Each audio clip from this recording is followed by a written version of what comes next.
Jeremy coming? I'm going to go ahead and get it. Can the vice chair call the meeting to order? Yeah. Yes, sir, I'm about to do that. Get started. Let's start Rock and roll. Yeah. rock and roll. Dr. V, I think they were just turning on the cameras and everything, so Okay. Greg, do you think we're ready? Yes, ma'am. Okay. Got a quorum? We do have a quorum? Yolanda? Yes. Yeah, okay. Well, since I'm speaking for a moment, I'll take that off. Welcome, everyone, to the CRTPA meeting. Our chairman should be along shortly, but we'll go ahead as vice chair and start our meeting today. Clay, we need to do roll call, yes? Yes, ma'am. All right, I'll turn it over to Yolanda. Commissioner Merritt, Here? Commissioner Villabisier, Here. Commissioner Dozier, Here. Commissioner Maddow, Commissioner Minor, Here. Commissioner Matlow, Commissioner Richardson, Here. Commissioner Williams-Cox, Here.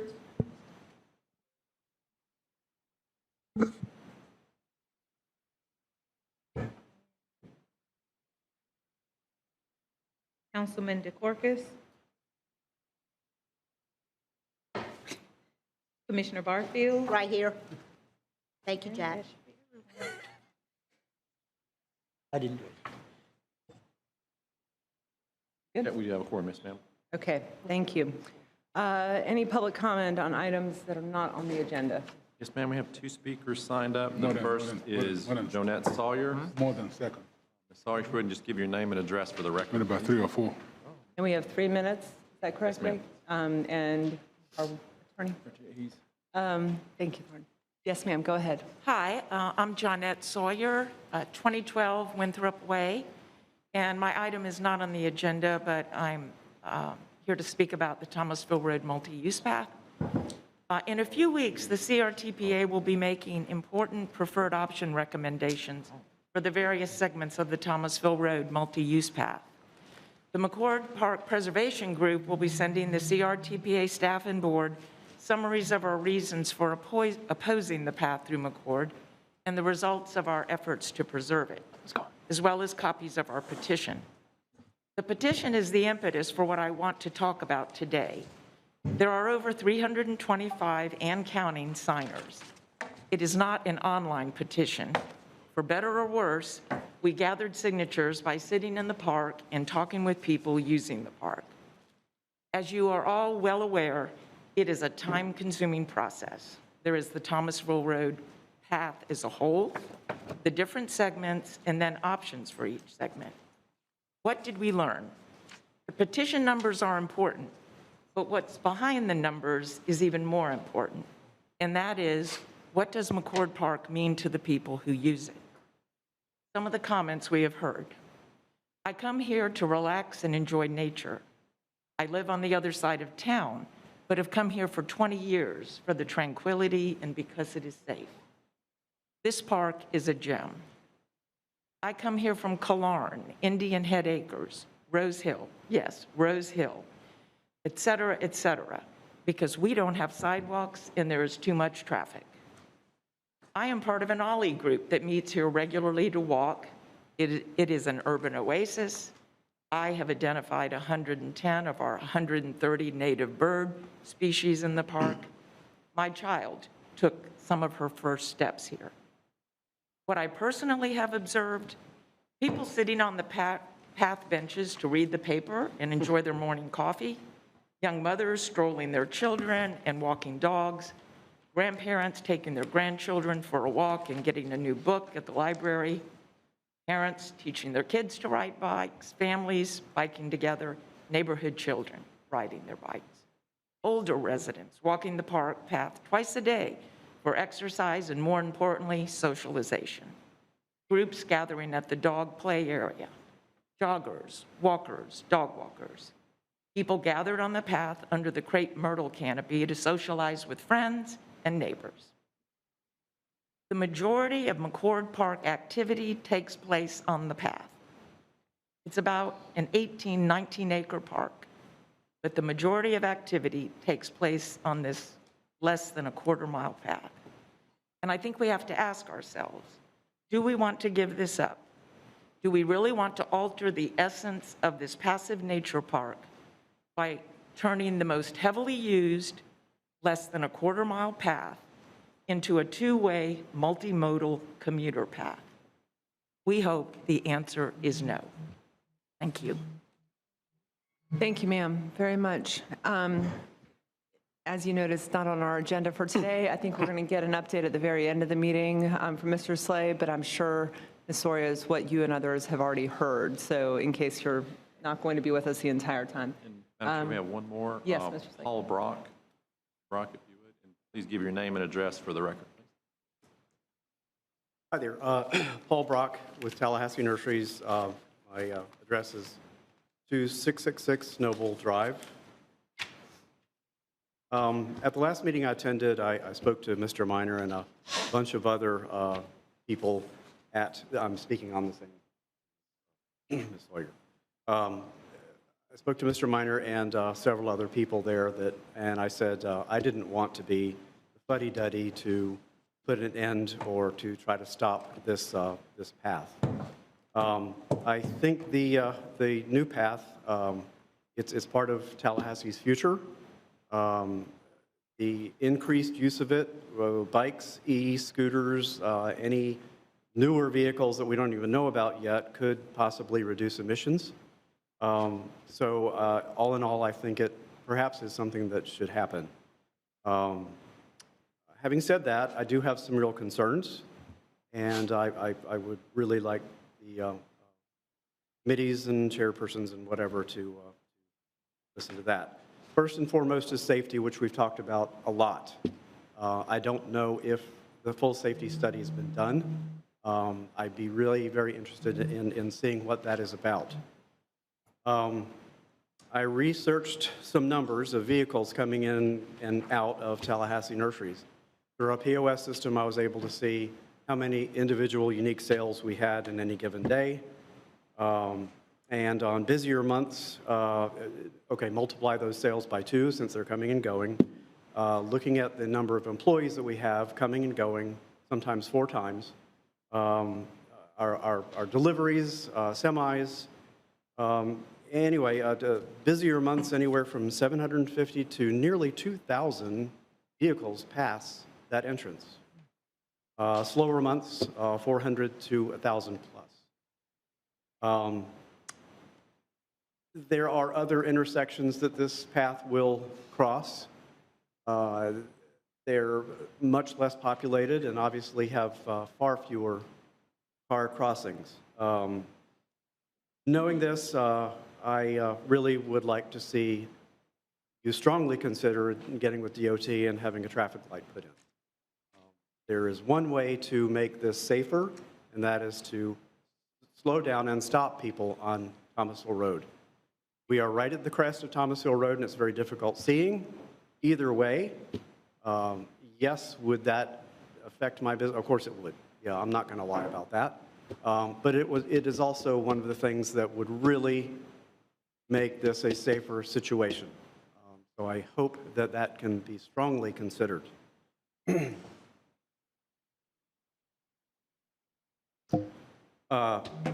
On further, just as an example of the safety aspects that we care about 15 years ago, we were stuck with a very small turn lane into Tallahassee Nurseries coming from the north. Brock, I apologize, sir. We're at 3 minutes, so just a couple more sentences if you'd like, and we will have more time to discuss this certainly at the next meeting.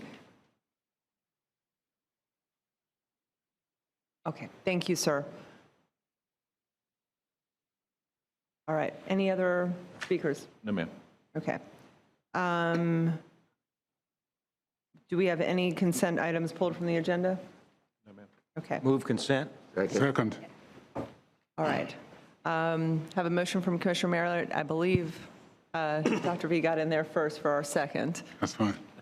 All in favor of consent? Aye. Aye. Any opposed? Passes unanimously. For the roll, or moving on to 6A, and this is a roll call vote for agenda items. Yes, ma'am. We had 2, we got a request from DOT to add 2 railroad crossing projects to our TIP. They're both located near FSU, basically doing some maintenance and upgrading to the signals there. on Cleveland and Adams Street. Motion to approve. Second. And this would need to be a roll call vote as it is a TIP amendment. We have a motion and a second. Commissioner Maddox. Mr. Slay, we need to take these one at a time, correct? No, we can do them both, that's fine. Okay, is that, Commissioner Mayor, is that for both or for one? Both. Both. Thank you. Is that it, Commissioner Maddox? Yes, ma'am. Any other comments? Okay, we can move on to roll call vote. Yes, ma'am. Commissioner Barfield, Aye. Commissioner Barrett, Aye. Commissioner Villavisia, Aye.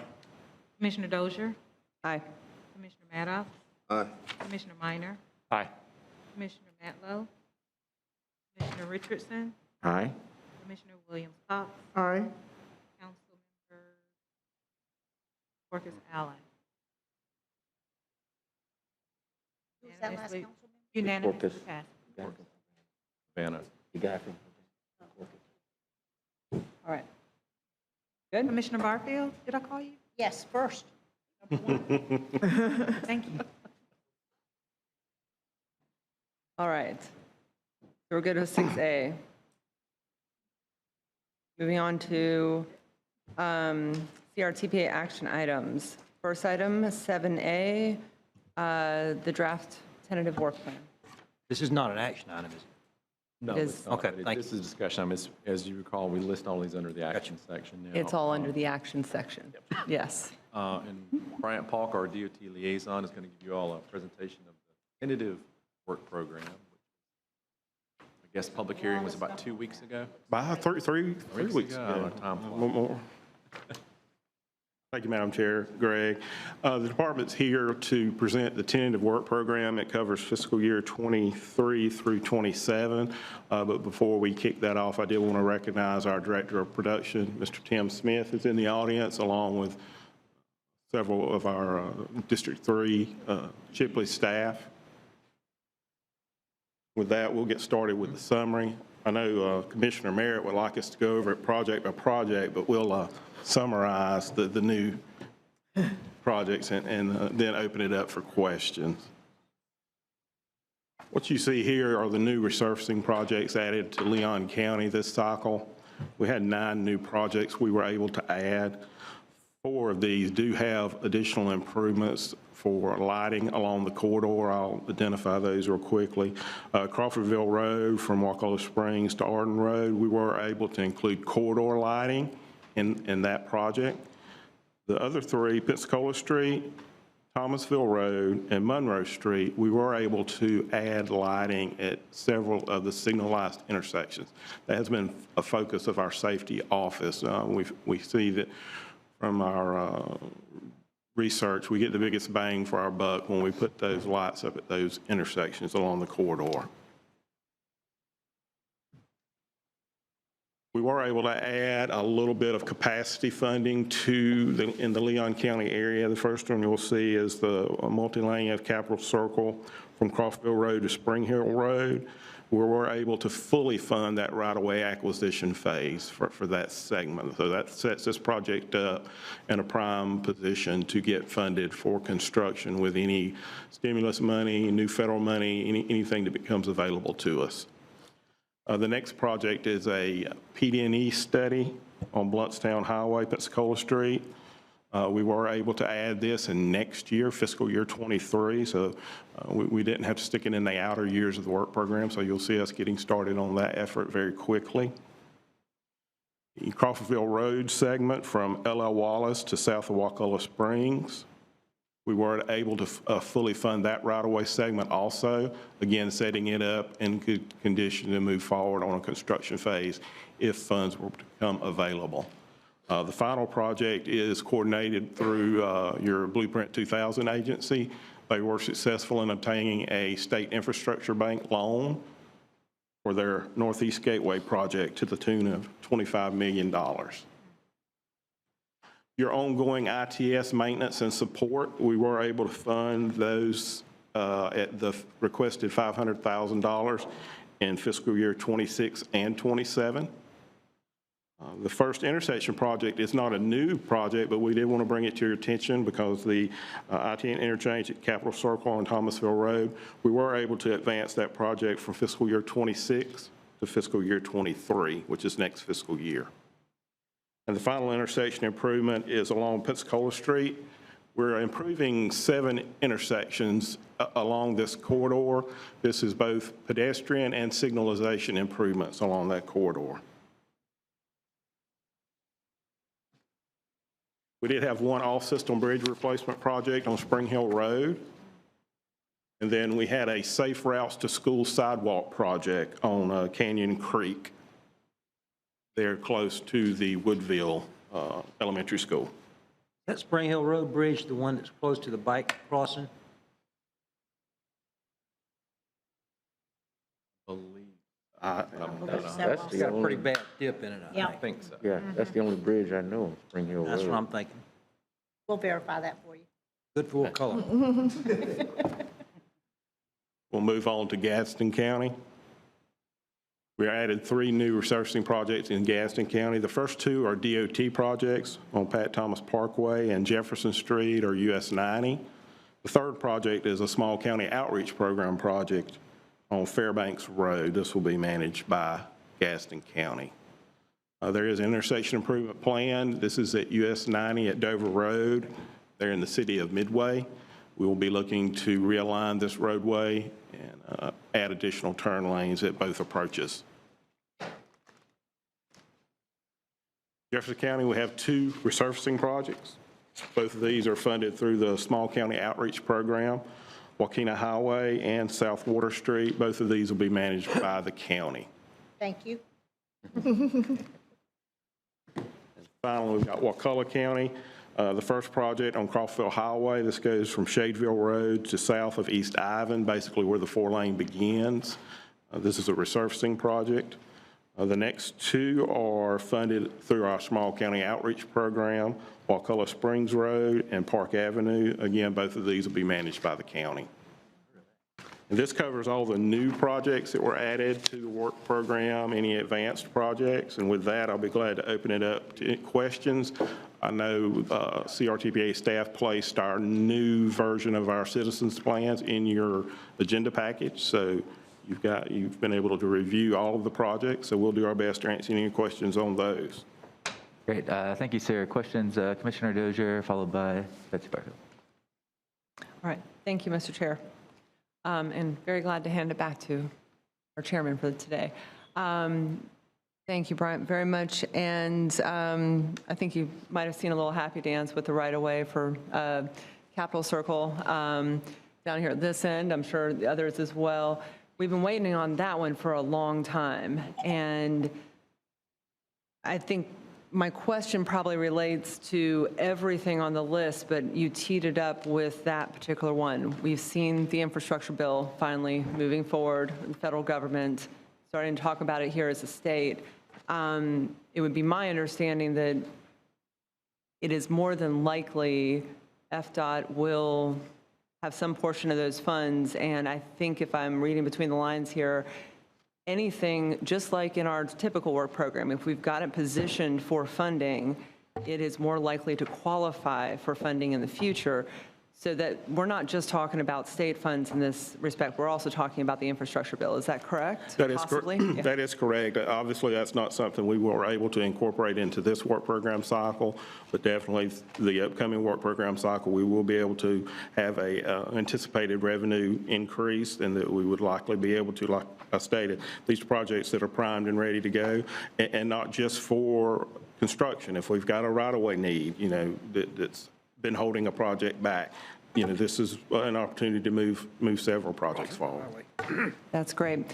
Thank you for that. And Mr. Chair, and for Greg, it feels like we're in a better position than we've been in for a long time, perhaps ever, with staging projects so that we could qualify for funding if and when the opportunity comes available. If there's any need for us to have a conversation as a board or to reflect on that list, particularly going into next year's cycle, I think that would be something we'd all be interested in to make sure we are best positioned for any of that funding. Would that Be something we Yes, can talk ma'am. about? Yes, ma'am. We still have some work to do. As of right now, really, the only projects we have that would be construction ready or shovel ready, as we used during the ARA days, would be Capitol Circle, that last piece, as well as Woodville Highway. So we need to be looking at moving other projects into design. We've had some discussions with the department about moving those last couple of pieces of Crawfordville Road in Leon County into design, and I'm thinking we may see that happen. We've still got work to do, but I think we are in a much better position than we were a few years ago to move some of these in through to construction. Mr. Chair, just a quick follow-up. So if we still have work to do, that is the work that you all are doing, you and your staff, but you could bring that back to the board so we're well-positioned going into next ma'am. year. Yes. And Okay. I think probably, as Bryant mentioned, with the additional funds coming in through the new legislation, I think probably next work program cycle, we'll see a big change in that, and probably would have an extensive discussion during our priority setting related to what you're talking about here. Okay. Fantastic. Thank you. Commissioner Barfield? Yes, thank you very much. And that is a most impressive list. Thank you for adding all of those to the work program. And just out of curiosity, what is in totality the cost of all of those projects for our region that's adding to it? Any idea? Just so the public can know just how much. I don't have that total in front of me, but I'm sure that's something we can get before the meeting's over with Okay. and let you know. Thank you, and thank you for doing that, and thank you for taking care of Jefferson County, too. Reason why you are our best friends here. Thank you so much. Thank you. Commissioner Williams-Cox? Thank you, Mr. Chair. Brian, one of the, I think that one of the intersections that you mentioned, it was Pensacola Street. Did you bring that back up, Pensacola to, from Appleyard to Stadium? And I know that we have a lot of accidents that happen in that pedestrian type accidents in that area. Is there any thought to possibly making those intersections, making something to make them easily seen, like coloring them to green or something? Yes, ma'am, that's exactly what this project's doing. We're using that high visibility markings and the high visibility paint itself, you know, the double stripe to get your attention so that you can readily see that's a crosswalk. We're going to, again, put up intersection lighting there so that the pedestrians that are using that area at night are more easily seen. Okay, all right, thank you. That was the issue I wanted to ask about. And also about the infrastructure dollars. We talked a little bit about this before, and Greg, I'll look to you for this. Rail, you knew I was going to say it. So the infrastructure dollars are coming.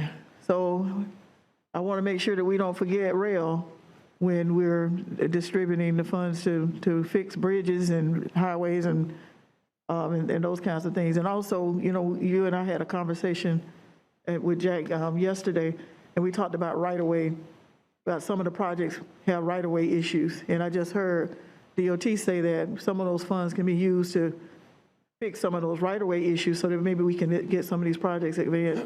And I'm going to say it before Commissioner Richardson says it.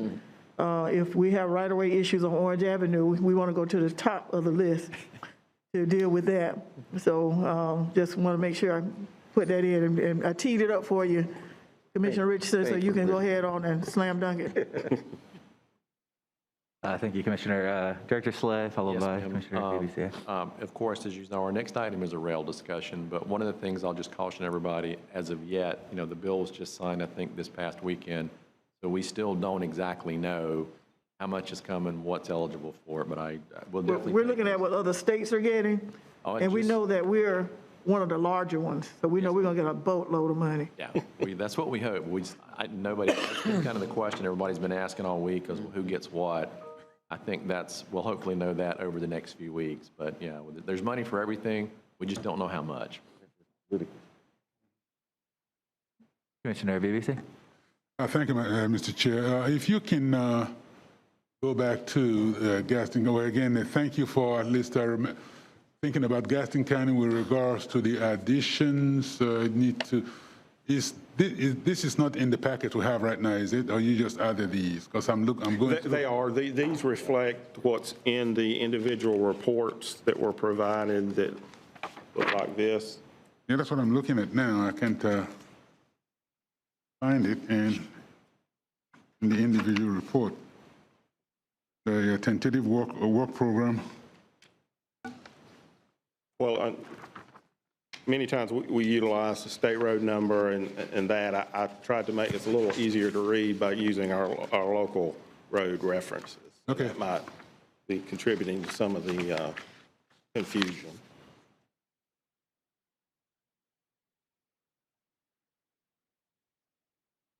Well, after the meeting, if I can stay to the end, I will get direction on how to reference this, because I have a county commission meeting this evening, so I need to give them an update on that. Thank you much. Okay.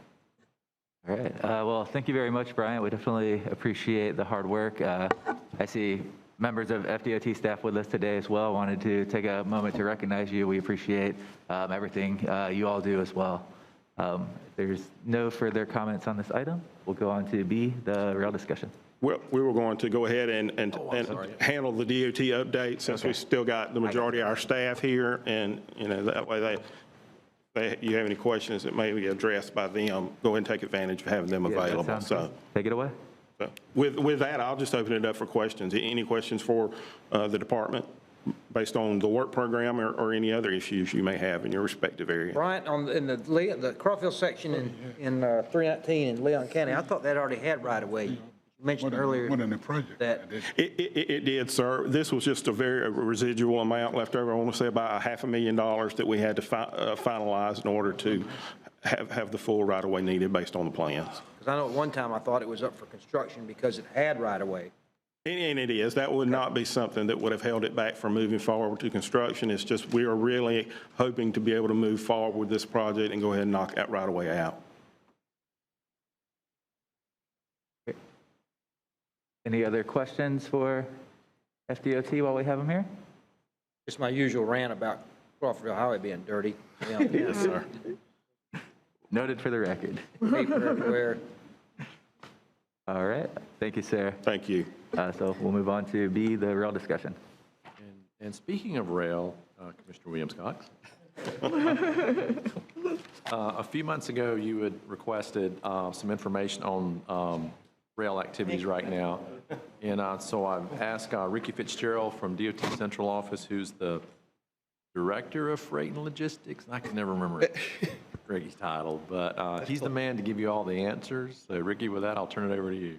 Thank you. I'm glad you're saying I give you all the answers. We'll see about that.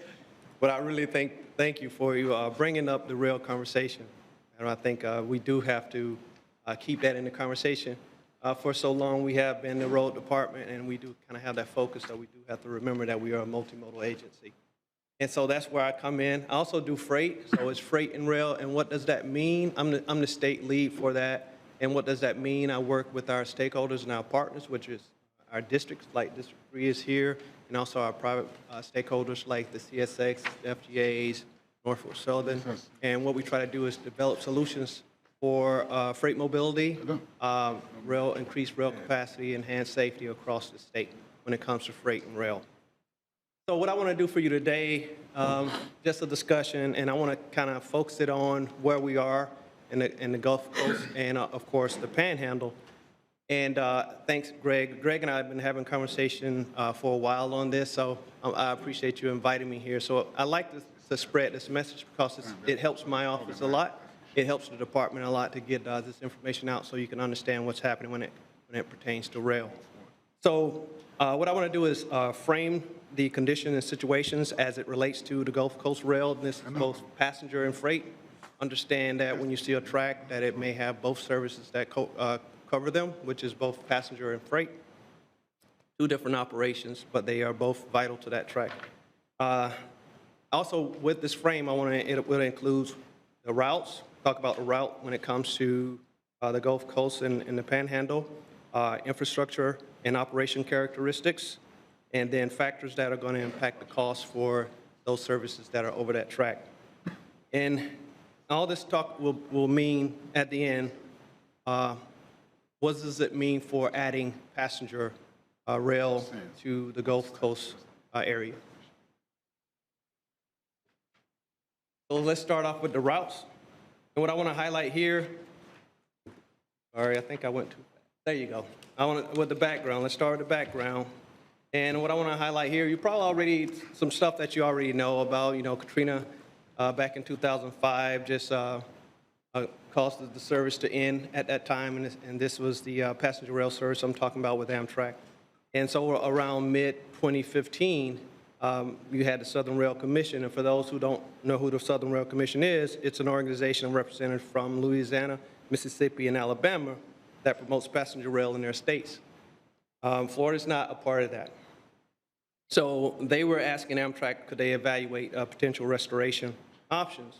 So about 2015 in December, we had the FAST Act to come along and say, okay, we need to figure out what's going on. So they had a mandate, and I'm sure that some of you are probably even a part of the Gulf Coast Working Group that we were a part of, and we had to produce a report to Congress about the situation and conditions as it relates to restoration. So back in 2016, both CSX and the GCWG completed 2 separate feasibilities reports and with cost estimates. And so we looked at that too as well. So we actually did our own study based off the differences between those 2 estimates. Now let's talk about the routes. What I want to highlight here, I talked about partnership, which is vital. We at FDOT, we own about 132, 33 mile tracks in Florida, and the rest is owned by private railroads. That is important because we have to partner with them in order to implement project development, safety, whatever, and it involves them modifying or some type of negotiation with their operations that they have and they cover. So what I want to do here is highlight for the Gulf Coast, well, actually the complete route as it relates to the Gulf Coast when it comes to that passenger rail service, who are the owners for most of those miles. And you'll see what relates to us the most is highlighted in orange, and that's owned by Florida Gulf and Atlantic, also known as USA Rail. So you'll see that, and why is that important? Again, it goes back to that partnership component I was talking about. But you'll see overall, this is the route that existed and that part that was shut down by Katrina. Let's talk about the infrastructure a little bit, the characteristics. Again, I want to kind of focus on what's important for us. So if you look at that second block with Flomaton to Jacksonville, that's Flomaton, Alabama. And what's important in here is let's talk about non-signalized without PTC and also signal without PTC. What's PTC stand for? I was about to get to that. Good question. Positive train control. Gotcha. Right. Of course, that was implemented for a safety reason. So this is a automated system that will allow the train to go into a safe mode if something happens, like if a switch is left open or if, which we know doesn't happen, an engineer is texting. So there you go. So we know that automation kicks in and makes it safe for that operation. So that's important because I want to say PTC is very expensive. The last time I had looked it up, it was $1 to $3 million per track mile. That's a lot of money, and even for deep pockets. So like the federal government. So it's important to understand, you highlight that when it comes to that part. So we have some that is non-signal without PTC, and signal means, again, you're talking about those active crossings where you see the lights and the gates. And then the non-signal would be the more passive one, which would have a crossbucks and a yield or a stop sign there. That's important for safety, very important for safety, especially when it comes to passenger rail. So I wanted to highlight that, and you'll just see how many miles of that exist, and I'll go into a little bit more detail on the next one, why that is important. So let's look at operational characteristics again, focusing on that Flomaton to Jacksonville. You have 7 to 8 through freight trains per day and 8 local freight trains per day. Why is that important? Again, it's about operations, and it's about shared use of that track. If that is freight, then to want to bring in passenger rail, there has to be a shared use agreement between that freight operator and that passenger rail operation. And so that is very key when it comes to who is going to earn what. Because for freight, our revenues are very important. They have very tight margins that they try to hold on to.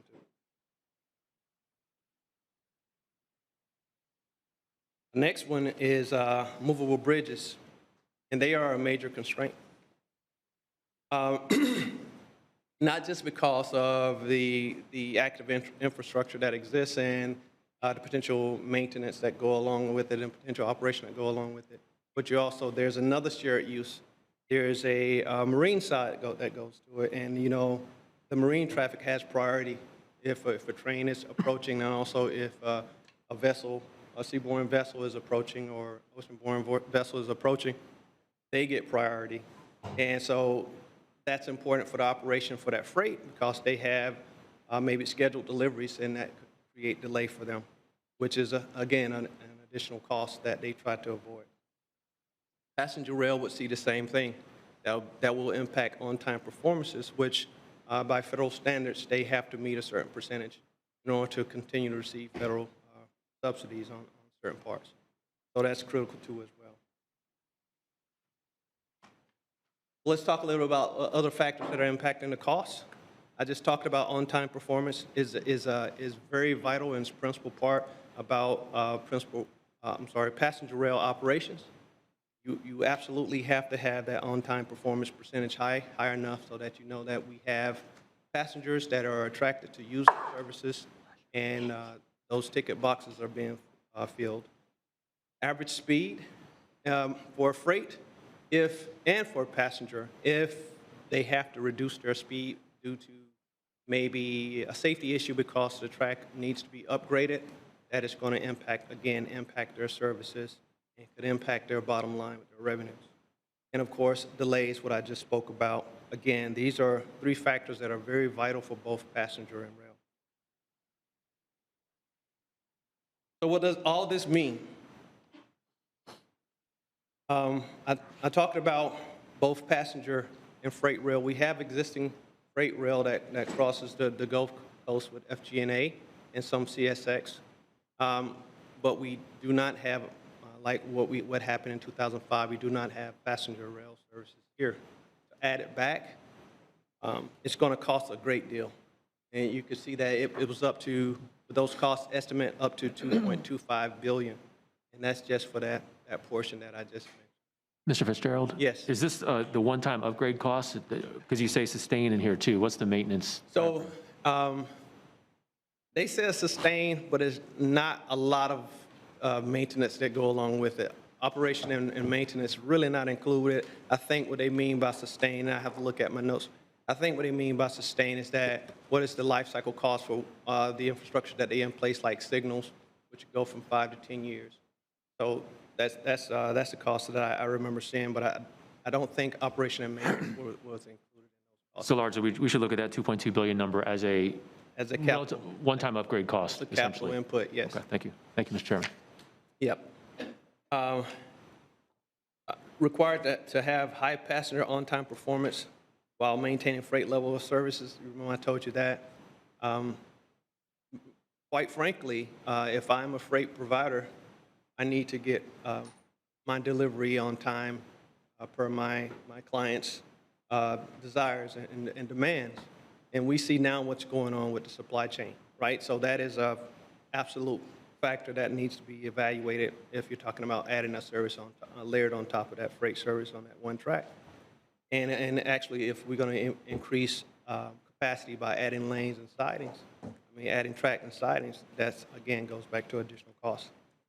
The operational challenges, congested terminal areas, congested because of delay in scheduling and low capacity. So there's some conflict for services both with freight and rail. Train holding on main line to serve customers in yards. I've seen this happen in Baldwin where they are building their trains and they have to do safety tests, brake checks. And so they create a backlog or they create a delay for those crossings on downstream of that track. Also, sparse sidings. Sidings are patches of track that allow for additional capacity along the main line. So we have sparse sidings now that exist. And of course, we talked about those movable bridges. One thing that what kind of caught me too is the limited access and marshy terrains make construction very costly. And, I know the other FDOT folks in here understand that really well when it comes to right-of-way, that it's not that buildable.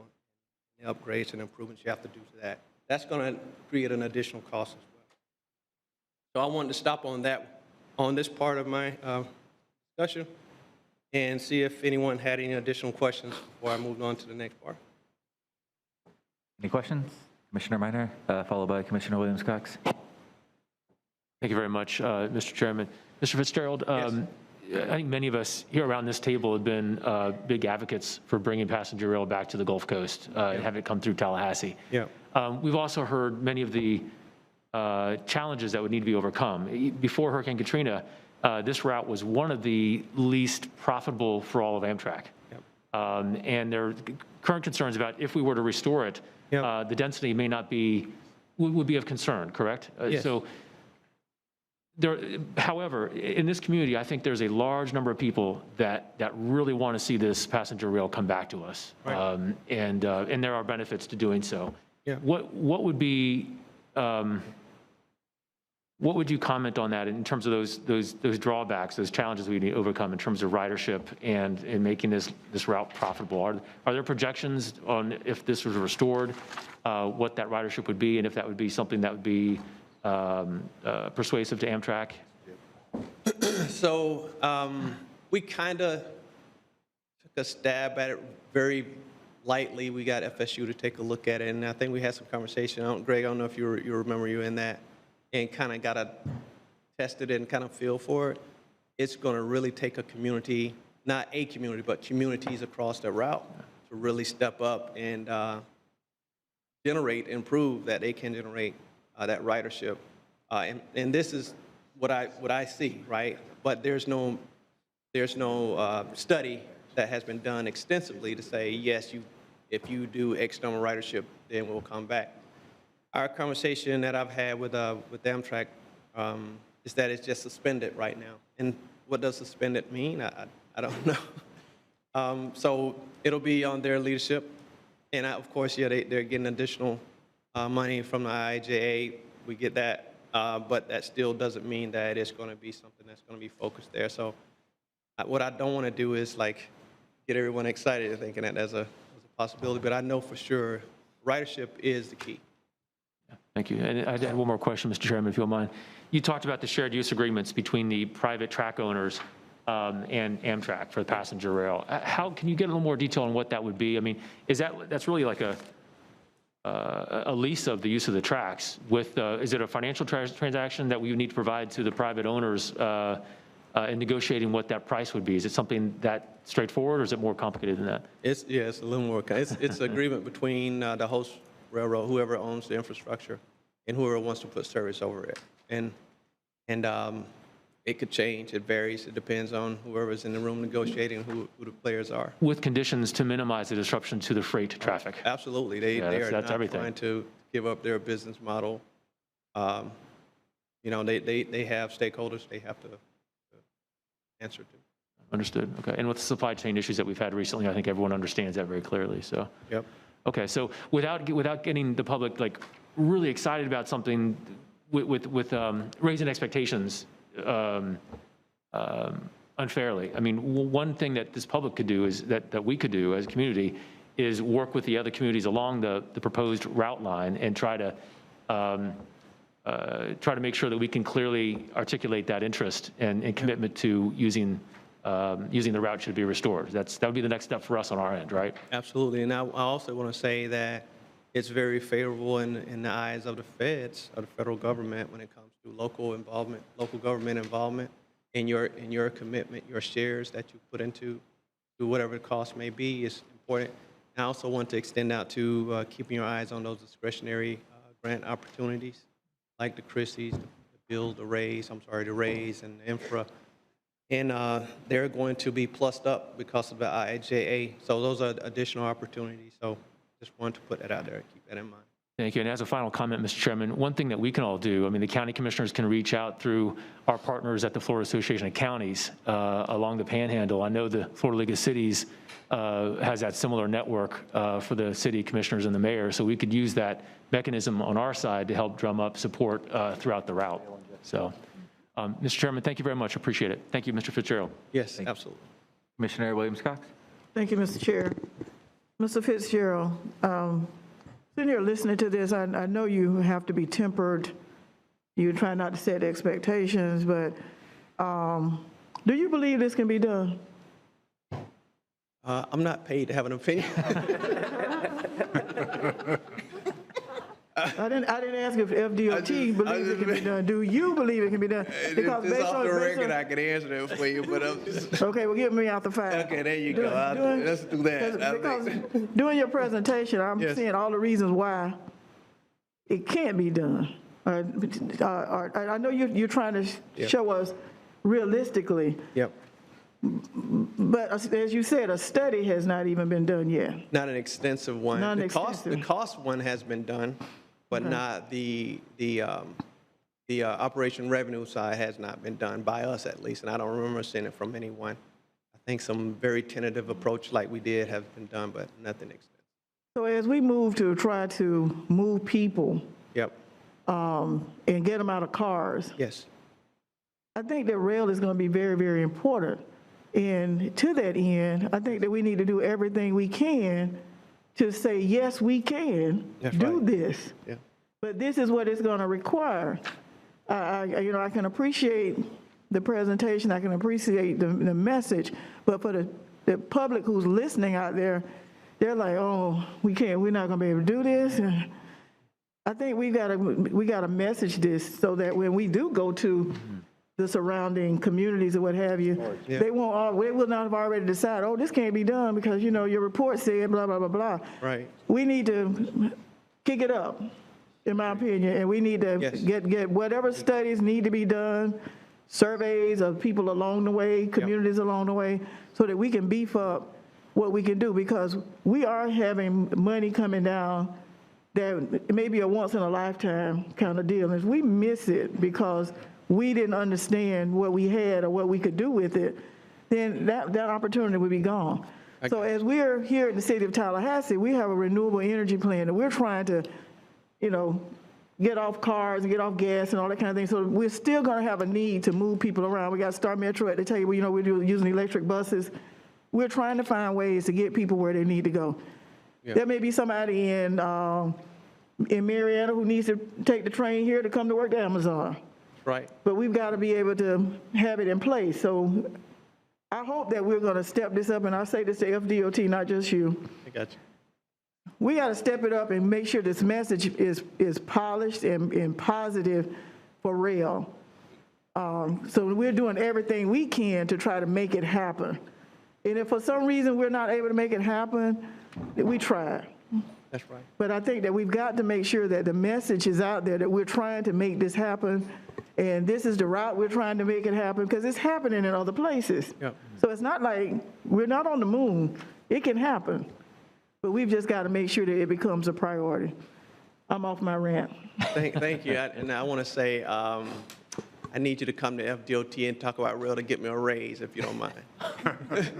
If that'll get me rail, hey, rail for raise? No. But you're absolutely right. It needs to be a grassroots effort and remain too transparent and optimistic. I think if you do those two things and do it from a grassroots level from the local county and push it really hard, work together, there's an opportunity. I'm optimistic. I live here too, and if I see that it's going to be an advantage for the area, especially with the growth in population, I think it's a good thing, which is a good segue into my next portion. I have a couple more comments. Okay. Commissioner Dozier? Thank you, Mr. Chair. Thank you, Mr. Fitzgerald. Yes. Good presentation, and just a couple of questions, and I want to get into the conversation about what we can do to kind of help push this forward. Okay. It's my understanding, I was actually startled by the numbers of freight trains that were moving through this area. It was my understanding that we had a lot more freight pre-recession 2008. And again, I don't want to put you on the spot if you don't have those numbers, but maybe you all have talked to some of them that are hobbyists who will look at the different maps and things like that. Do you think we've had a decline since the recession? If you're talking about Panhandle only? Yes. And, Yeah. and the numbers I showed you were for the line that is for FG&A only. We have 3 short lines that are run from north to south. Yes. That are owned by Genesee, Wyoming. I don't have those numbers though, and I don't have those routes. A lot of freight moves on those. We have a lot of movement from the ports that may ride freight. So that may be some numbers that you may see included in that.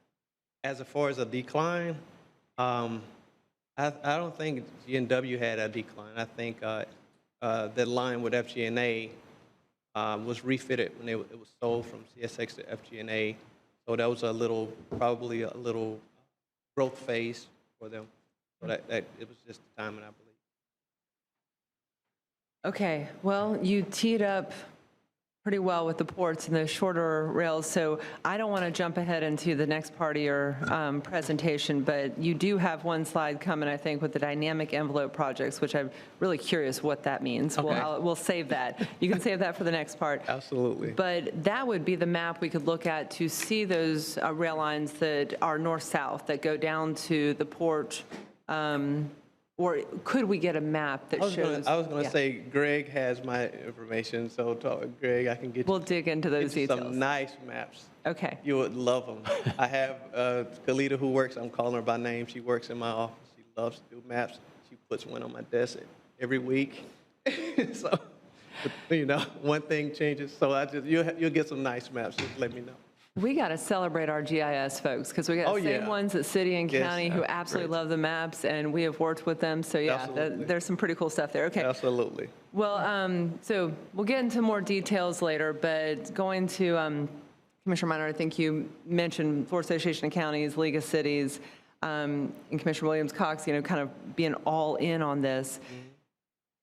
I look at this and I wonder, are we trying to get back to pre-05, kind of just restart what we've already done? And to the good point, what didn't really work for our region at that time? Now, population has increased. Right. We see more commerce, the ports coming on, you know, expanding, coming online in Gulf County.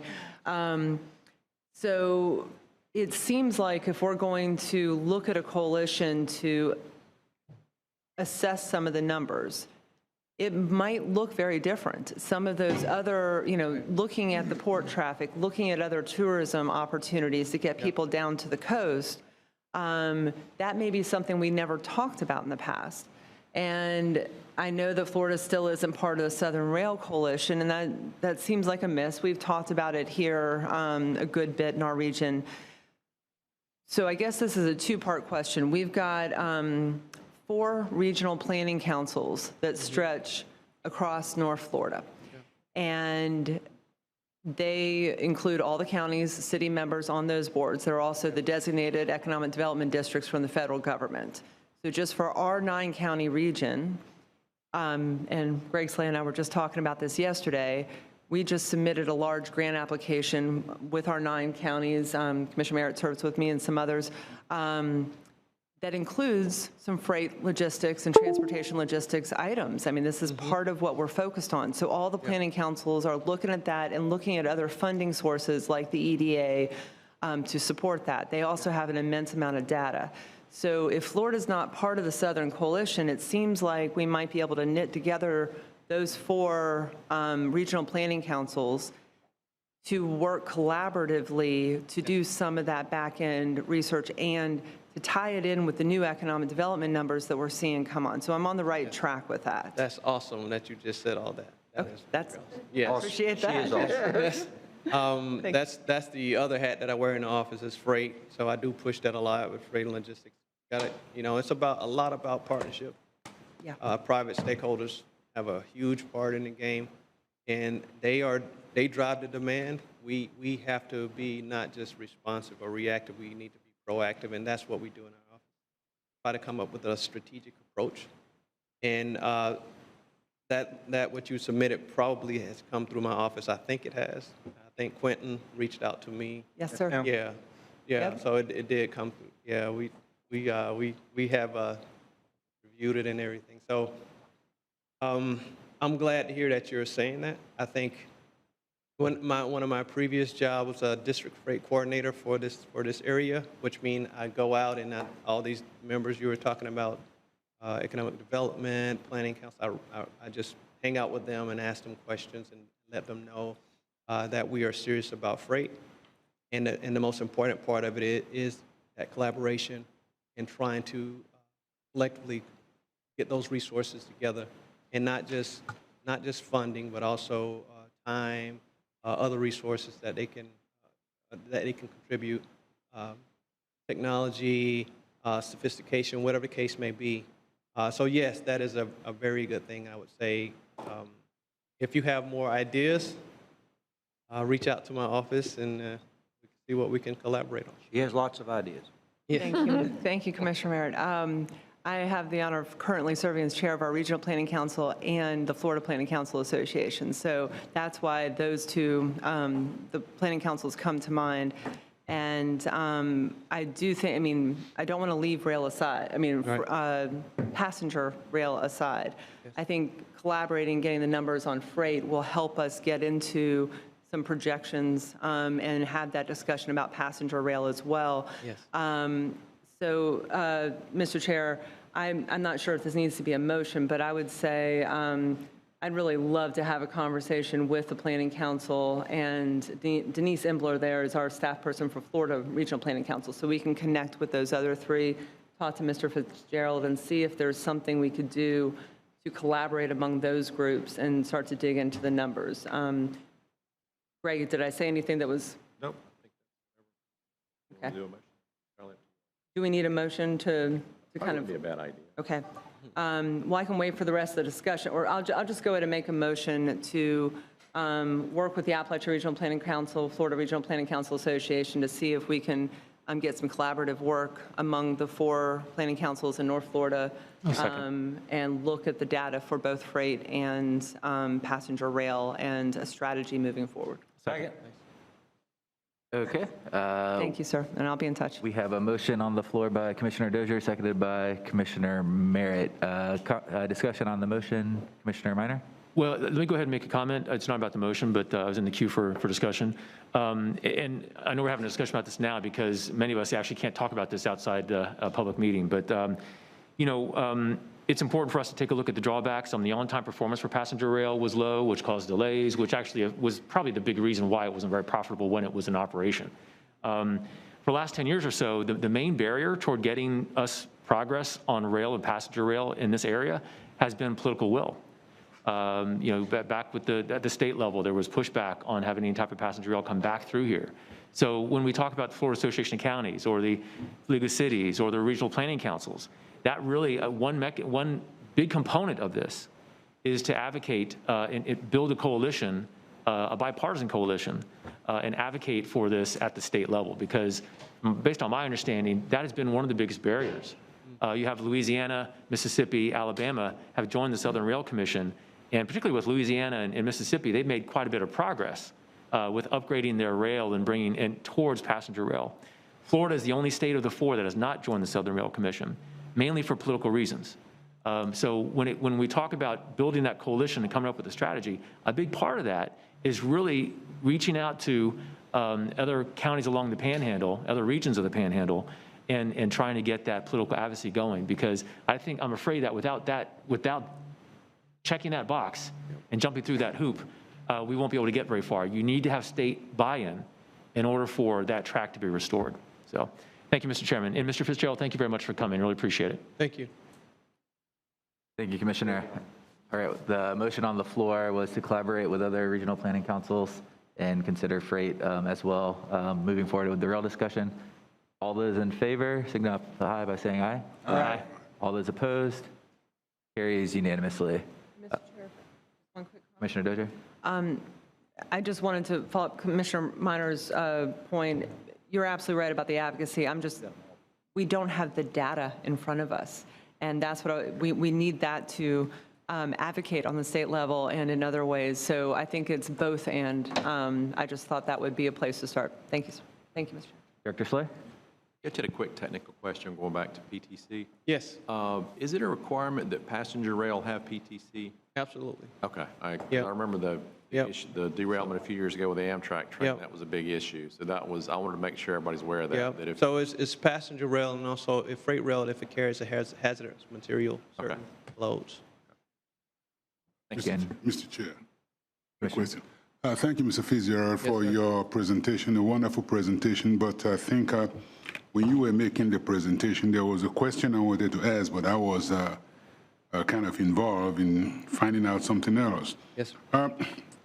My question is on this rail. Why is the distance between Tallahassee and Formation, which is the part that crosses Gaston County, blue, and the color is different from the others? What does that indicate?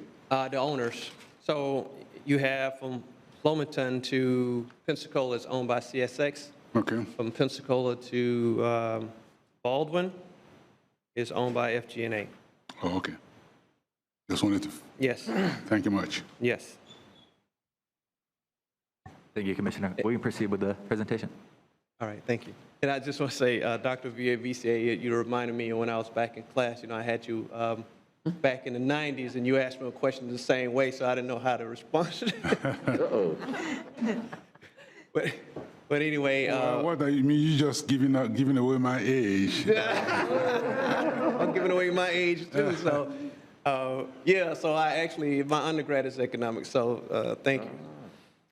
So let's go into to the next portion of it. It's like, what are we doing about it? What are we doing at FDOT when it comes to passenger rail? So we have been working together with a working group to come up with a strategy or developing a strategy. We're still in that process. We have done a lot of outreach and a lot of meetings with internally and externally. So what we want to do, just kind of give you the objectives of what we want to do is first kind of define the roles in passenger rail that we have. We have to start with a vision and a policy position. Very vital, very important, because we are the State Department of Transportation. And if we don't have a vision, then I think we're in trouble. The next one is organizational structure and resources needed. Just because we have a vision, how do we support it when it comes to resources? Have to make sure that that is understood and identify what we have and what we need. Projects and opportunities. If we do have a vision, we have the resources, what does that lead to? We're going to have to make something happen. We have to implement. We have to deploy. And like I said, the partnerships are very vital when we're dealing with private stakeholders. They have their own stakeholders, shareholders that they have to address their needs. And of course, the funding strategies are something that we always have to be concerned with, given that we are constrained. Why? We talked about multimodal. I mentioned that earlier. It's in my office title, multimodal. And we have to start thinking in that terms. Multimodal is a complete network, and it expands the capacity for those services in different modes. It's very important, so we can get more if we are connected with multimodal. Florida is very unique in its geography, being a peninsula. We see struggles with freight as it's a consumer state as well, so we get a lot of empty backhaul on motor carrier. So that creates another challenge for us. Mobility needs of Florida are growing because, of course, we have a population that is, I think before the pandemic, we were at 900 a day. I don't know what that number is now. That connectivity I was talking about, a system approach, safer and cleaner mode of travel. Yeah, we understand that we can carry more on rail for less cost and less hazards to the environment. Of course, economic development, we talked about that. And then equity and accessibility, we do have to take into account that everyone can't afford a car. And if we can create options, that'll be helpful. What we did do is lessons learned. We talked with other states, and we also looked inward and at our trials that we've done. We have our Sunrail and Tri-Rail, and we've learned from that too as well.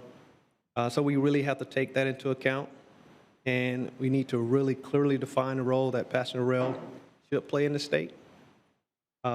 the political support like we talked about, like what we just heard. Have a dedicated source for, that it can sustain and continue ongoing, not just a capital investment and then it falls apart. We talked about connection to the transportation system, making it a complete system, where I think someone mentioned that someone working and living in Mariana coming to work in Tallahassee. It's a complete system. And existing freight corridors, the challenge that they're not guaranteed that they're going to be available for passenger rail service. We had to learn that, and we talk to the freight companies often and understand that they do have challenges too. Talking about funding, so we first want to do is conduct a needs assessment and develop that plan to support that vision. We also want to talk about our opportunity costs. That we do have current obligations that may be both rail and highway. Remember I said we know how to do the road department thing well. And I think that's one of the sub-factors to why we have so much auto traffic in Florida, because we just have such great roads. Like again, we talked about that partnership. Yeah, we wanted to make sure that we kind of reach to a shared vision. I think if we get everyone to buy into it, it makes it run smoother. Negotiations are smoother, and then resources are also allocated from multiple places. Partnerships will really be helpful for that. We want to think in terms of both regional and urban, how that landscape looks. I know we have a lot of rural area that are transitioning to urban because of the population increases. So we look at it as both regional and urban, and again, going back to that complete system discussion we were talking about. Those Class 1 freight railroads, we were talking about those host railroads, the big players in the room are the Class 1s, and we have the two in Florida, which is CSX and Norfolk Southern. Norfolk Southern is about 8 miles. It's not that many miles for them, but CSX has the lion's share of miles in Florida, even though they sold off a big portion here for FG&A. So capacity investments and incentives are needed to ensure that freight service is not disrupted, because we talked about the economic impact that we have and the supply chain impact that we have. Another thing is, and you just said it, the SRC partnering with other states. Let me say real quickly, and I think this will be helpful. One thing that helped me is that we talked about sunset limited services that was stopped for the Gulf Coast back in 2005. We were looking at it as a snapshot, but actually it runs all the way to California. So if you think of it in terms of that, this is a smaller portion of it. So I just wanted to give you some of that, so maybe some input to help you out in how you're thinking of making those connections. So the next steps, we are still developing that strategy, shaping it up, making sure it makes sense. Again, continue to work with our partners, talk with our partners internally, externally. The stakeholder interviews that we've done, and I'm going to generate a research white paper, do a visual summary report, and of course we present it to our executives internal to the DOT, but that should expand to our state executive leadership as well. That's the end of that portion. I wanted to share that because I want to let you know that where we are at FDOT as far as pushing a strategy for it when it comes to passenger rail, because we do see it as a multimodal advancement, a multimodal helpful point that we can get to looking at it as a complete system, and not just roads and not just for the freight rail as well. Before I go to the next portion, any questions on that? Keep going. We move on. Okay. I wanted to take a quick minute to talk about an achievement that we did when it comes to safety in rail. Some of you, I'm sure you probably heard about it, and this is talking about our dynamic envelope implementation that we had done. that we would complete it now. We were actually, the secretary gave a directive for it to be completed next March, but we actually finished it really early, and proud of that. So I want to talk with you about it. Why? Because it's safety. We have to talk about safety. I mean, basically, every time we talk about freight and rail, we talk about safety. For those who may not understand what a dynamic envelope is, I'll explain to you real quickly. So the rail envelope is essentially the edge of the rail out to about 6 feet, so as to account for the overhang of the train and any overhang it may have. And this area is, we calling it dynamic, is that edge of that and out 4 to 6 additional feet, so that we can highlight to the traveler not to come in within that area, that zone, because it's unsafe. Some people don't realize that there's an overhang when it comes to trains. They don't realize that that could be, the ballast could kick up from the tracks too as well and cause serious harm.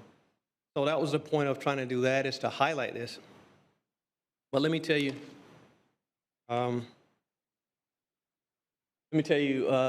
when we implemented it statewide, it was also about improving behaviors at grade crossings and also increase awareness of rail safety and infrastructure. Very important. And let me tell you why. With the highway, we know it's accidents all the time. So I actually had a chart. I wish I'd have brought it for you. I had a graph, had my team to do a graph for me to show the spectrum of auto accidents down to rail accidents. That included bike and ped too as well. And it was extremely or significantly small. We had about, over the course of those 5 years, there were only 400 rail accidents versus 400 car accidents. So it was a very, very small percentage. So I don't want folks to become complacent, which they do become complacent around tracks and rail. And you have folks who do videos and take pictures on it. And just imagine someone doing that on Highway 90 in the middle, doing selfies. You know, someone in the middle of I-10 doing selfies. We would lose our mind, like, what is wrong with this person? But it happens all the time in rail. Even though the traffic is not as frequent for rail, it's more dangerous. And some of the greater challenges we have, not just complacency, and what's sad enough that we have a lot of trespassing, and so we have initiatives to deal with that. And where unfortunately people weaponize, trespassers weaponize rail, and so we have to deal with that too as well. So we did this with a partnership with our districts and the rail company. We had agreements that were in place. We updated those or made new ones. And then we got some plans that we developed, some standards that we developed, and we pushed out to the districts. We also offer those to the locals if they want to add that to their system. So we started out with about 4,900 crossings and filtered that down. And the pledge was 60 million, and we filtered that down to end up with 632 crossings. And the list was prioritized by ownership, maintenance, responsibility, and location based on high crash volumes. So, excuse me, just to give you an idea, it was not just the markings itself that, like I said, started at that, right at the tip of that dynamic envelope, that rail envelope. It was not just a crosshatch that we had there, but it was also signage that we put into place. Remember, I was saying that we were trying to build awareness around this area, let people understand what it is about rail safety, draw more attention to it. We also did a substantial amount of outreach. It's an educational portion that go along with this. We continue to try to do that, educating folks. We also work with Operation Lifesaver to make sure that we're getting that message out. We go to schools, we go to communities, and we talk with them, churches, and so on, and try to get them to understand the importance of it. And even though it's a small number where we have crashes when it comes to rail, we still always aiming for 0. And so we feel like if we can move the needle on that, that would make And since we've implemented the 632, we are doing an evaluation, a before and after evaluation, to try to see how effective they are, right? So we can adjust our plans and our approach. So you'll see here how we zoned it out into 4 zones. What's important about this, again, it's before and after. When we look at the data and the causes for those crashes, we have a substantial amount of folks that will actually drive around gates. We have a substantial amount of folks who will stop on the tracks, even when the gates are down. We have folks that'll drive right up to the gate or even past it. And so this will highlight, this foul zone with the dynamic envelope highlights that you should not be there. So zone 1 is actually behind the stop bar. And as you're driving downstream, you'll see it's a 20-foot, and we are evaluating how many cars are stopping there. And then the zone 2 is downstream of the stop bar, but also upstream of the track foul zone. And then zone 3 is actually actual foul zone, which are the rail and the dynamic envelope. And then you have zone 4, which is 20 feet immediately downstream outside of that foul zone. Each one of these zones are going to be evaluated to see what type of behaviors are happening, if the dynamic envelope is effective on getting them aware of it and not to stop in there. So again, we'll take that data and do any adjustments we need. And with that, I am done. If there are any additional questions. Well, thank you so much for the presentation. I know we're all excited to talk more about transit and rail in general. Are there any questions or comments? Mr. Chairman? Commissioner Richardson? Just very quickly, Mr. Fitzgerald, is there any priority on the part of the administration, the governor's office, and/or the legislature with respect to rail in the state of Florida? Has there been discussion at that level? I wouldn't say that I know from where I sit. I'm sure that the secretary is having conversation with them. What I will say that the secretary is moving forward as making DOT a multimodal department. Right. And so that's important. A lot more emphasis has been placed on my office. Like I just talked about the strategy development. So we're trying to get ahead of it. So if those conversations are happening, we're already in the mode for trying to be proactive anyway.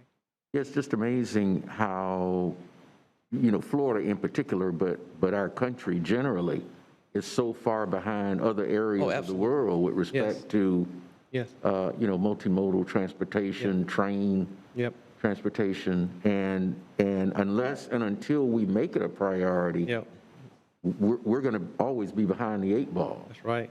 We talk about being, and I think it was Commissioner Williams-Cox that mentioned this, we talk about being a leader in affecting climate change. Well, we can't do that unless we have opportunities to transport people, other than cars. And electric cars are fine, but that's not going to get it either. Right. We're going to have some mass transportation alternatives. And rail is certainly one of those. But it's, and I guess it's been a conversation that's been had for a long time, how far we lag behind other parts of the world in this respect. Well, sir, we love our cars. Yeah, we do. And we want to park right in front of the store and walk right in the front door. Yeah, absolutely. Northeast views it differently. Northeast of U.S., they view it differently. They get a lot more subsidy for Amtrak. They actually have a share set aside for them because they've been doing it and practicing it for far longer than we have. But in Florida, we just love that freedom of jumping in our cars and running to the beaches. One of them. And so it's that type of culture that's why I say a grassroots approach. The transparency and optimism would be helpful. Just one more follow-up, Mr. Chairman. I was in Fort Walton this past weekend, and just coming back from Fort Walton to Tallahassee and seeing how developed that area is along 98, 30 and 98, some portions of 331, 231. I mean, that's prime for mass transit like rail, and yet there we were plodding along 98, backed up traffic through every one of those little cities. You know, so that's just something for us to think about. Yes, sir. Yeah. Agreed. Yeah. Thank you. Great presentation. Thank you. By the way, even though you are a student of this guy. I did a wonderful job. Yeah. Thank you, Mr. Chairman. Absolutely. Commissioner Dozier? Commissioner Villavisi? Oh, no, I mean, I just interjected to the joke that Commissioner Richardson just, Commissioner Dozier? Thank you, Mr. Chair. I appreciate what you said about Secretary Thibault. FDOT has long-term planning. I mean, like any of our staff, CRTPA, others, they outlast most elected officials. right. So you've got to be working on that while we're all making short-term decisions, budget year. And Commissioner Richardson, you know that better than anyone, having served in the legislature. So I just wanted to acknowledge that it's really good to hear the Secretary is focused on the multimodal. I think we've heard that in various forms, and this goes to the infrastructure discussion with Brian earlier, that we got to be ready. And if the federal government has money available, we need to be ready. So I think this has been a great conversation. I'm glad you brought the safety in at the end, and I hadn't thought about asking this question, but I have been contacted by citizens over the years about quiet train, I mean, the train horns, everything like that. Quiet zones, thank you. That was the phrase I was looking for. So I just wanted to put it on the record, because it is my understanding that it costs a great deal to do a quiet zone for a crossing. And we do have several coming through downtown Tallahassee.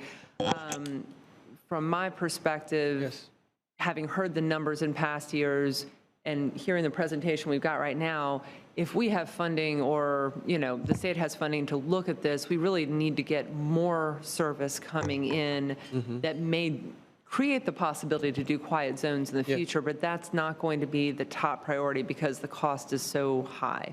Is that kind of accurate, or? So, one, it's governed by FRA, 49 CFR 222. I know that by heart because I had to deal with it a lot. I bet you do. And what we do, they do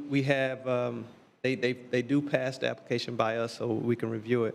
There are some supplemental safety measures that the SSMs that you have to do, which means that you have to do, at a minimum, sometimes it's quad gates, additional wayside horns, additional lighting. So yes, the cost will go up per crossing.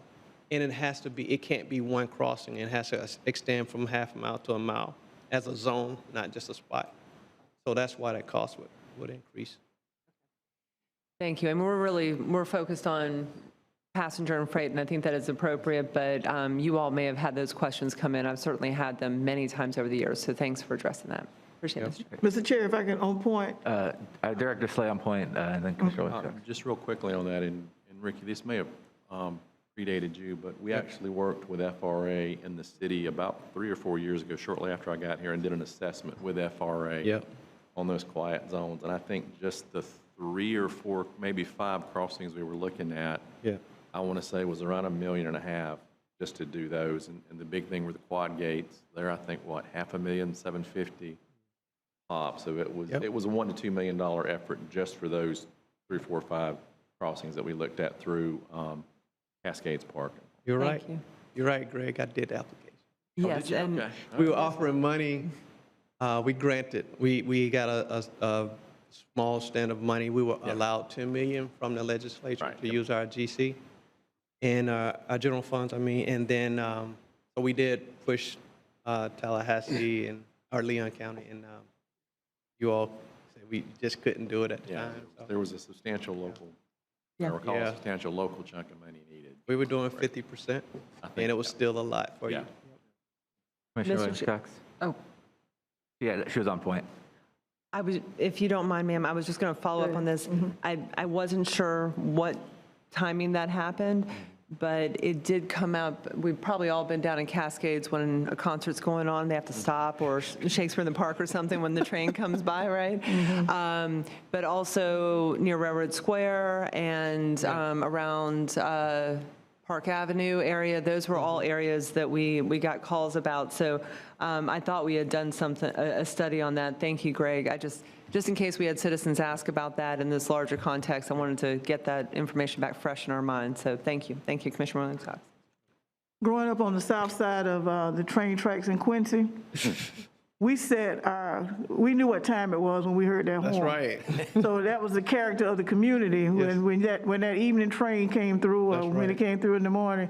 So don't make it too quiet. That's right. We got to let folks know commerce is coming through. That's right. I can still hear it too from where I live too. I live at about a golf course.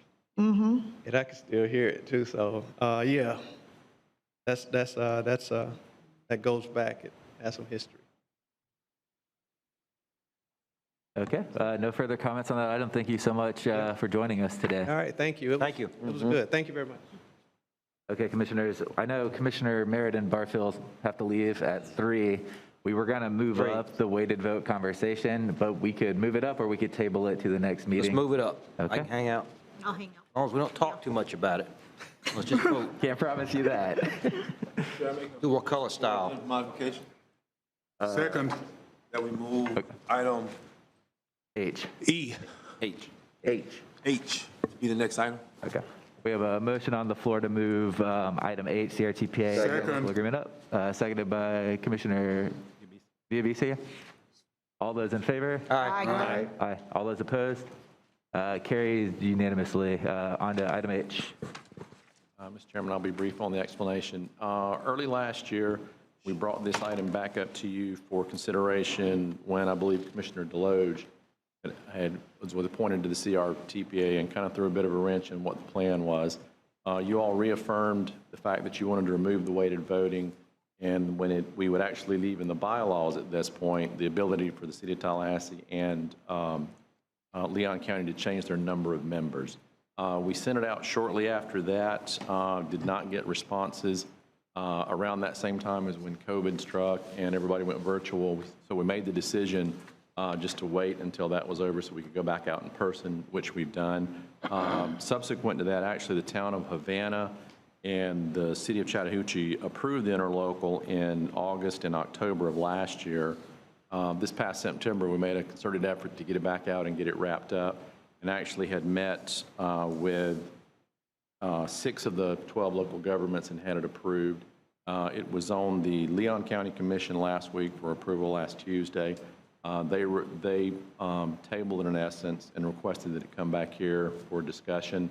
We were scheduled to be on the City of Tallahassee agenda last Wednesday, the town of Greensboro last night, and actually the school board tonight, but we subsequently requested they table or they pull those items until we had this discussion today. Motion to proceed with weighted voting. Is that what you're looking for, is board direction? I mean, the one person, one vote, I'm sorry, There you go.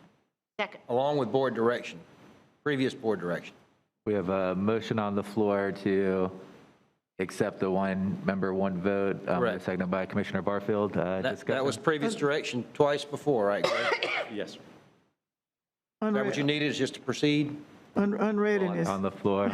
We got Commissioner Williams Cox. This happened so quickly. I'm trying to understand where we are. I'm looking at Greg, and I think Greg, like, what just happened? I would defer to the Leon County delegation because they're the ones that requested for it to be brought back for discussion. So Chair, Commissioner Minor. if I can just put a point of order, I think you already had a previous vote that it would be one vote per member of CRTPA. So I don't think the motion from Commissioner is necessary at this point. I think the issue is to have a discussion because if I understood it correctly, Leon County Commission was concerned about whether they wanted to proceed with a single vote for each member.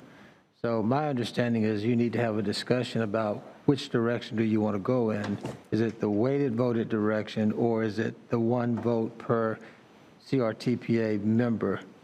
And that's the issue. Just to put another point of clarification, if everyone does not vote, then you go back to the previous agreement. Which is weighted. Yes. Which is weighted, correct? So with that, I think that frames the issue. Gotcha. So the standing board direction is essentially what the motion was. So this would be an open conversation, considering the conversation that happened at let's hear the what Leon County Commission. Commissioner Minor, followed by Commissioner Dozier. Thank you, Mr. Chairman. You know, we have voted on this twice before. And since those times, though, we've heard, I'm sure my colleagues on the county commission have gotten similar emails and had similar discussions. We've heard from people that have raised questions about going to the one vote per individual approach.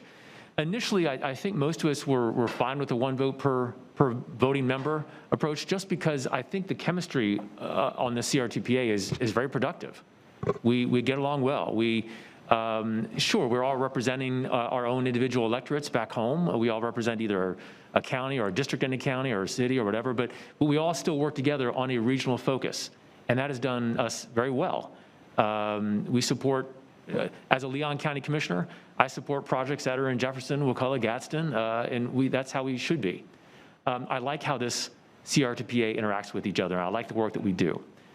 But I think my colleagues have gotten the same type of conversations with citizens that have said, well, really though, yes, you all work well together now, but 5 years from now, the personalities might be different. We might have a different makeup of CRTPA voting members. And so that begged the question for me to think, well, really, as a Leon County District Commissioner, is it really in the best interest for me to relinquish some of my voting power? To relinquish some of the voting power that the City of Tallahassee has and Leon County has? Is that really serving the best interest of the citizens I represent? And those are good questions that were posed to me. And after having those conversations, I realized that they're right. I did a little bit of comparison, and I'm not trying to highlight disparities in our different counties and anything like that, but I went ahead and I looked at the ratio of population. If you look at the weighted vote now, we have the Leon County, City of Tallahassee, and the school board have 75% of the weighted vote. And the weighted vote is based on population throughout the region. And Leon County, City of Tallahassee, the school districts have 76% of the population. So that mirrors very closely what the weighted vote is today. I also went a step further and took a look at GDP. And Leon County, the jurisdictional Leon County, has 86% of the GDP, which might be a rough approximation on the amount of tax revenue. I'm not here to pick a fight. I'm not here to start a turf war. It's not my intention. My only intention, though, and the reason why I supported the County Commission's effort to table this and have this discussion here, is because my citizens are asking me to represent them and to not relinquish some of that voting power that we have in representing them. I'll withdraw my motion in case someone else wants to make a motion to reverse previous board direction. How about that? So I like the fact that we work well together. I would like that to continue. I think we get a lot of good work done. I think we do things for Leon County, we do things for Gadsden, Wakulla, Jefferson, and that's how it's supposed to be. And I think that can continue. But I do feel like that the one vote per individual is not the best way for me to go back to my constituents and tell them that I've relinquished some of the voting power that Leon County has. Thank you, Mr. Chairman. Thank you. We have Commissioner Dozier. Thank you, Mr. Chair. So I'm going to start with this. Greg, you said if each of our member counties, cities do not approve this agreement, it won't move forward. We'll go back to waiting. That was in, or I'm sorry, Thornton, you mentioned that. That's correct. Okay. Just for clarification, there are two acts that have to happen. The first act is the vote of the CRTPA board in terms of what direction that they want to go in. But in that role, you're a representative of your respective commissions. And so then your respective commissions have to ratify that action. And in this case, there will not be a ratification if the decision by any commission is to not agree to the recommendation from the board member. Why don't y'all just handle it at your board meeting then? Well, Y'all don't want to do it? Just We want to come back and Commissioner discuss it with Merritt, you. that's where I was about to go, and that's why I wanted to thank you for that. This was brought up at last week's commission meeting. Obviously, there's 3 members of the Leon County Commission here, so our colleagues had the agenda item, but the chairman was looking to us for some comments. So it doesn't have to be a unanimous vote, to be sure, but the decision was to come back for another discussion here, but also I think we suggested our colleagues talk with Mr. Slade, talk with others. They're not under sunshine with this board about this decision because they were really looking to us as the members here to explain that. So it will come back to the Leon County Commission in January. That's what we had decided, right?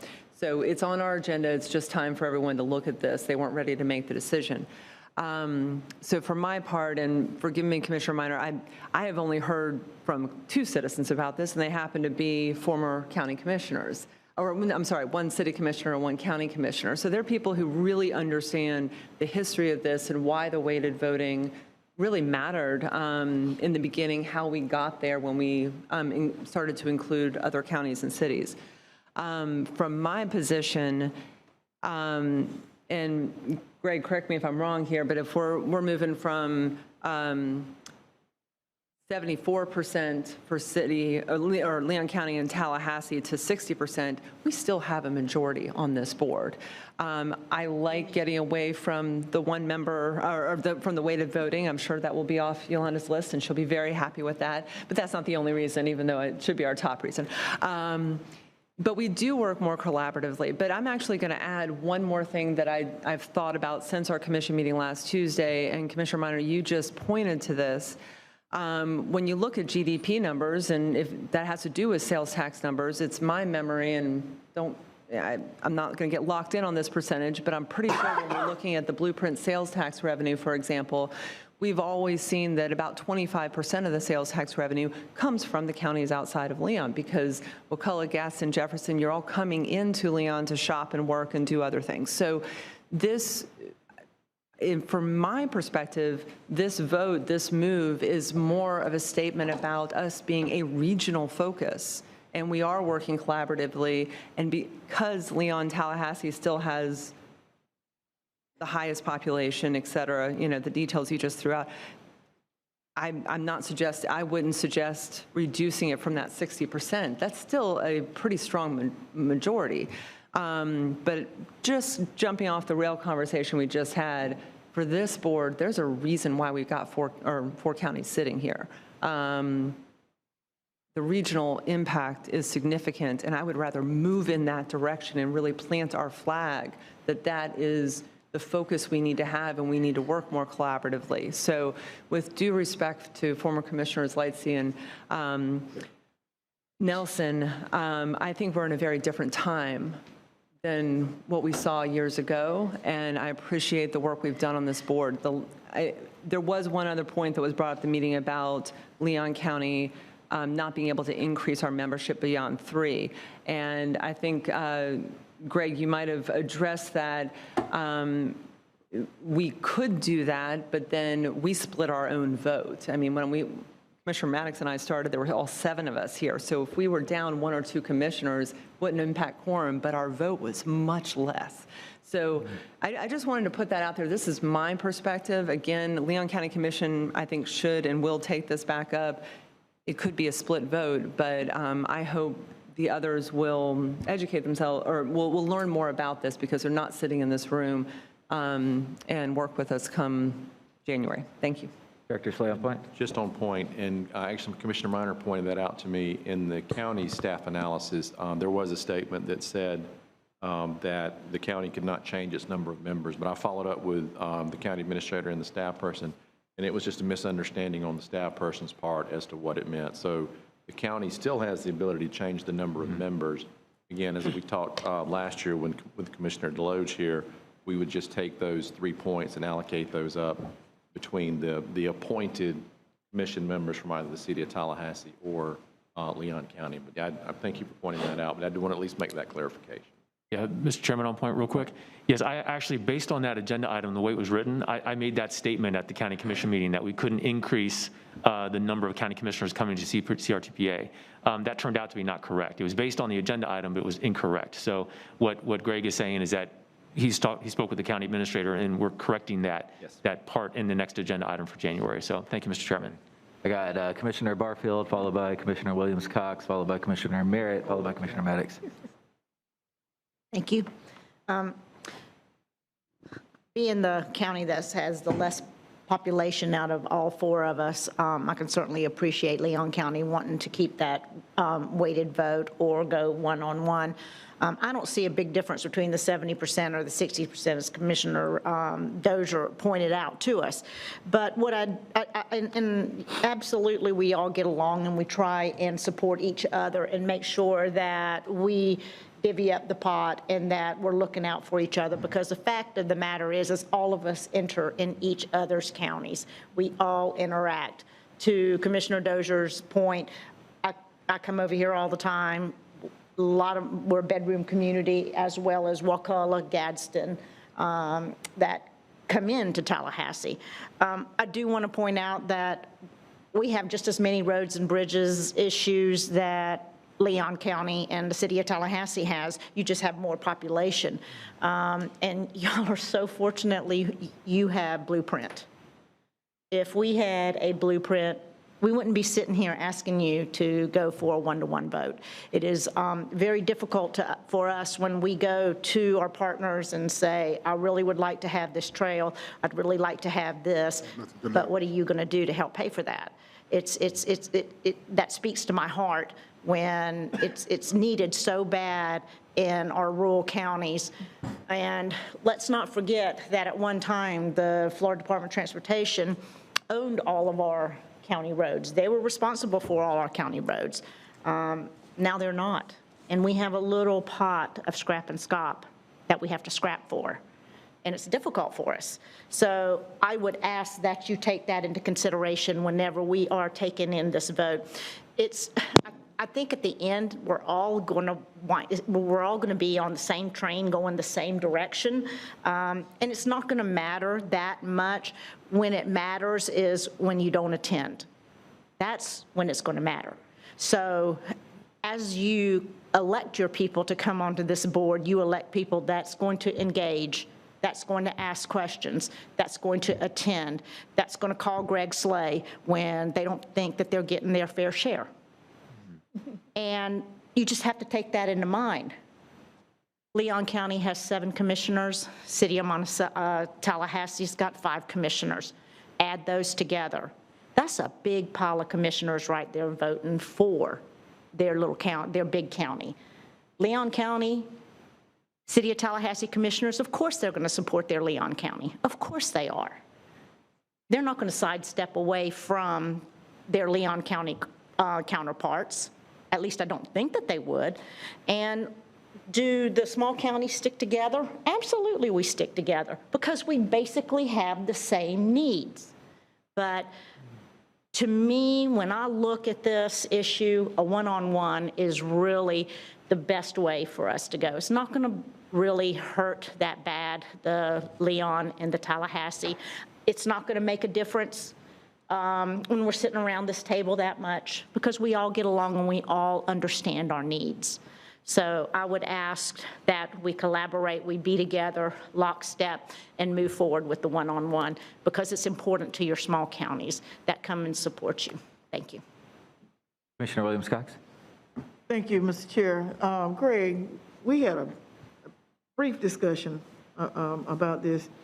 Can you remind me of the history of the weighted vote and why? I know I got the email you got, Commissioner Dozier, from a former commissioner, but could you just kind of remind us of, because there was, as if there was an issue with dealing with funding or the divvying up of finances or something along those lines. Could you just kind of give me a little history on that? Yes, ma'am. I think up until, and I probably have to have Jack come in and assist me with this because he was actually here when this took place, but up until the mid-2000s, when I believe Gadsden, Wakulla, and Jefferson were added, it was just a straight vote with the City of Tallahassee and Leon County.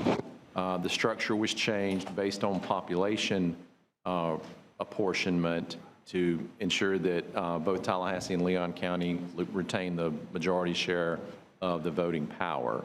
I know there's been a couple of comments made that it was tied back to how much money was generated in the various counties, but that's not the case. Voting for MPOs has always been tied back to population proportion. So that was when the weighted voting was initially established. In 2018, there was some legislation put forth that never went through to not allow MPOs to have weighted voting. But during that time, there was discussion by this board to go ahead and move away from the weighted voting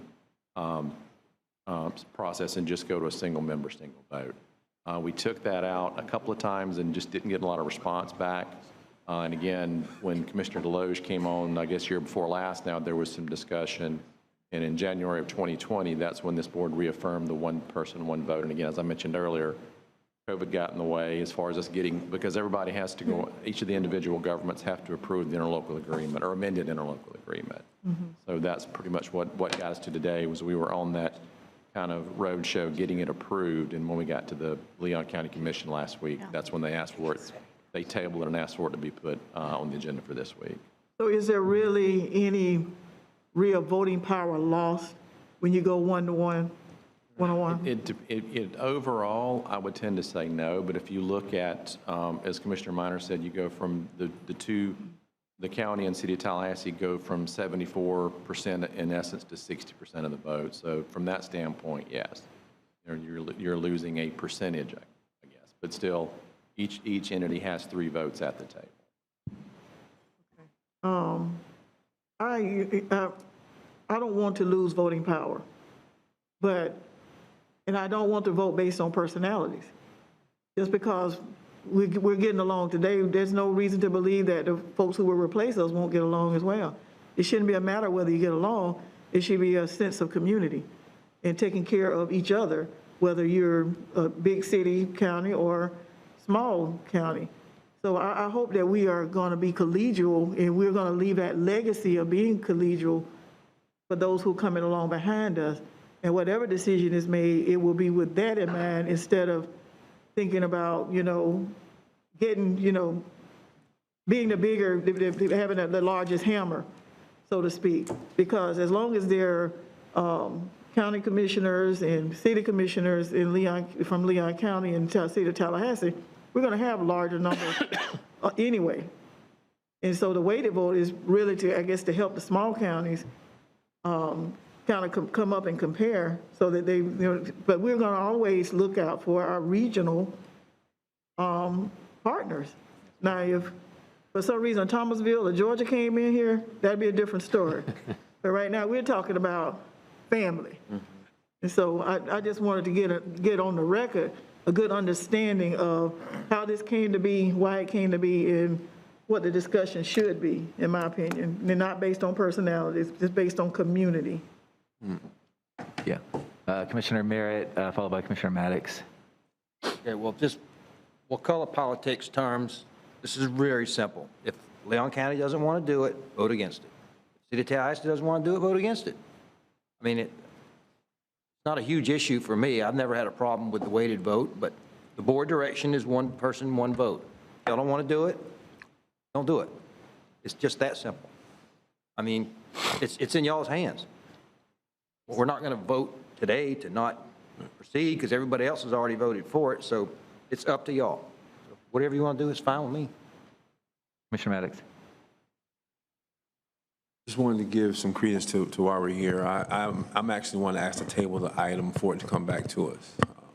I got the feeling during the item at the county commission, I really didn't believe it was going to pass. I wanted to give the small counties an opportunity to voice their support or concerns or whatever may have you about the item before we went back for a vote. And I expressed that as the reason why I asked for it to come back to this board was last week before?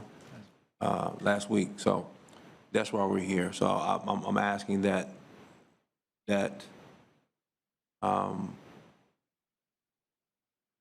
Greg, in your briefings that you do give those county commissioners that do want it, indication of what the voice of the small counties was on this item. Personally, you know, after thinking about it a long time, I started to think about a couple of things that have been said here today, actually. One is, it's still 7460. Is the system broken? How do we get to this point? How much will it change if we go from one to the other?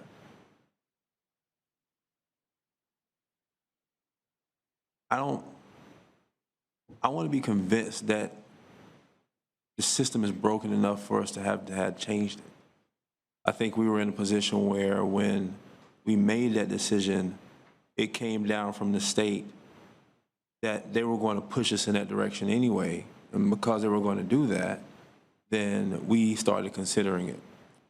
I think we looked at collegiality of this board and thought about what that would look like. But from really looking at it, whoever wants to give up voting power, whoever wants to give up any power, I think the logic is there when it comes to looking at the population and all that kind of stuff. It makes good sense while we're here. But at the same time, I see both sides of this. Yes. You know where I'm at. Yes, ma'am. I see both sides of this. I just think that, quite frankly, if we went back to the county without any transcript of what small counties or this board would say, I'm just not sure that we would get to where we're trying to go, or that we would be one for one. So as far as I'm concerned right now, I'm not even sure I'll be inclined to support moving forward with changing the percentage. If it became a problem, if it became a problem where small counties felt like they were treated unfairly with votes, or that City of Tallahassee or Leon County was quote unquote bullying them, then I might consider. And I'm personally fine with that, by the way. Yes, sir. Personally fine with it. Yes, sir. I would consider that, but I don't think in the 11, 12 years I've been here, I've ever heard a small county feel like they were not being treated fairly within the voting structure that we're in currently. So because it's not broken, I don't necessarily think we should try to fix it. Thank you, Mr. Chair. Commissioner. Got Dr. V followed by Commissioner Richardson. Thank you, Mr. Chair. I think all that need to be said with regards to the position of small counties has been said. From my point of view, Mr. Chair, I'm going to make a suggestion. I don't know how procedural that's appropriate. We have item E on the agenda. I will be leaving real soon, and two of the commissioners are already gone. So I don't know how much the election of the officers will be possible, because I am about to also leave. Two have just left. So I have another meeting I've got to go to, today's county commission meeting.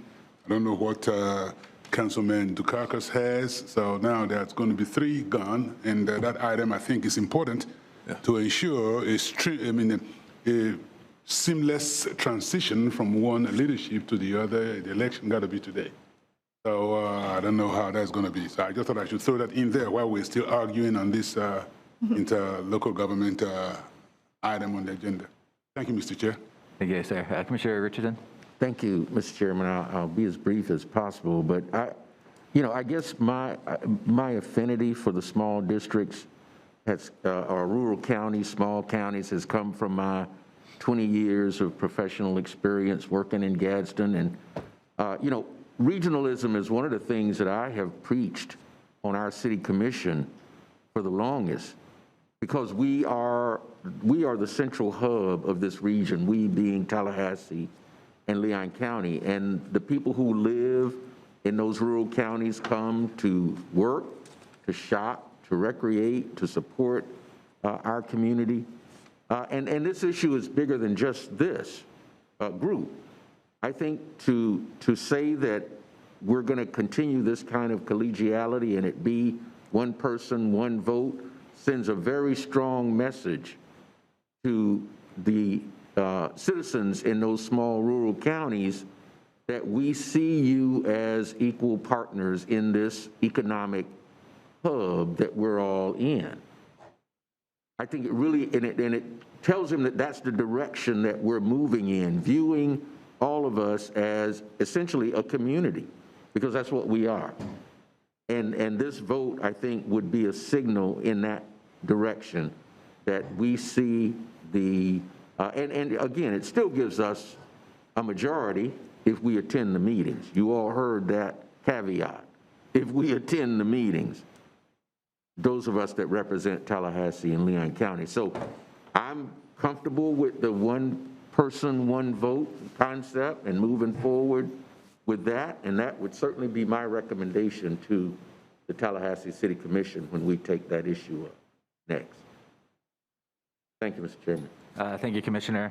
So I'll weigh in. I agree with Commissioner Maddox and Commissioner Minor and Commissioner Williams-Cox. It seems, I'm not really sure what we're solving. It seems like if the structure is working, Commissioner Merritt said, he's felt, Wacola has been able to work together well and, delivered projects for the area. I'm not sure what changing the structure really changes in effect to final outcomes, because at the end of the day, it is that collegiality with how we work together and how we look at things regionally more so than it is the actual independent vote. So it seems like we have differing views on both the city and county, so I'm not sure how that would play out at our respective boards. But if we want to take a vote today to change prior direction, I'd entertain a motion for that.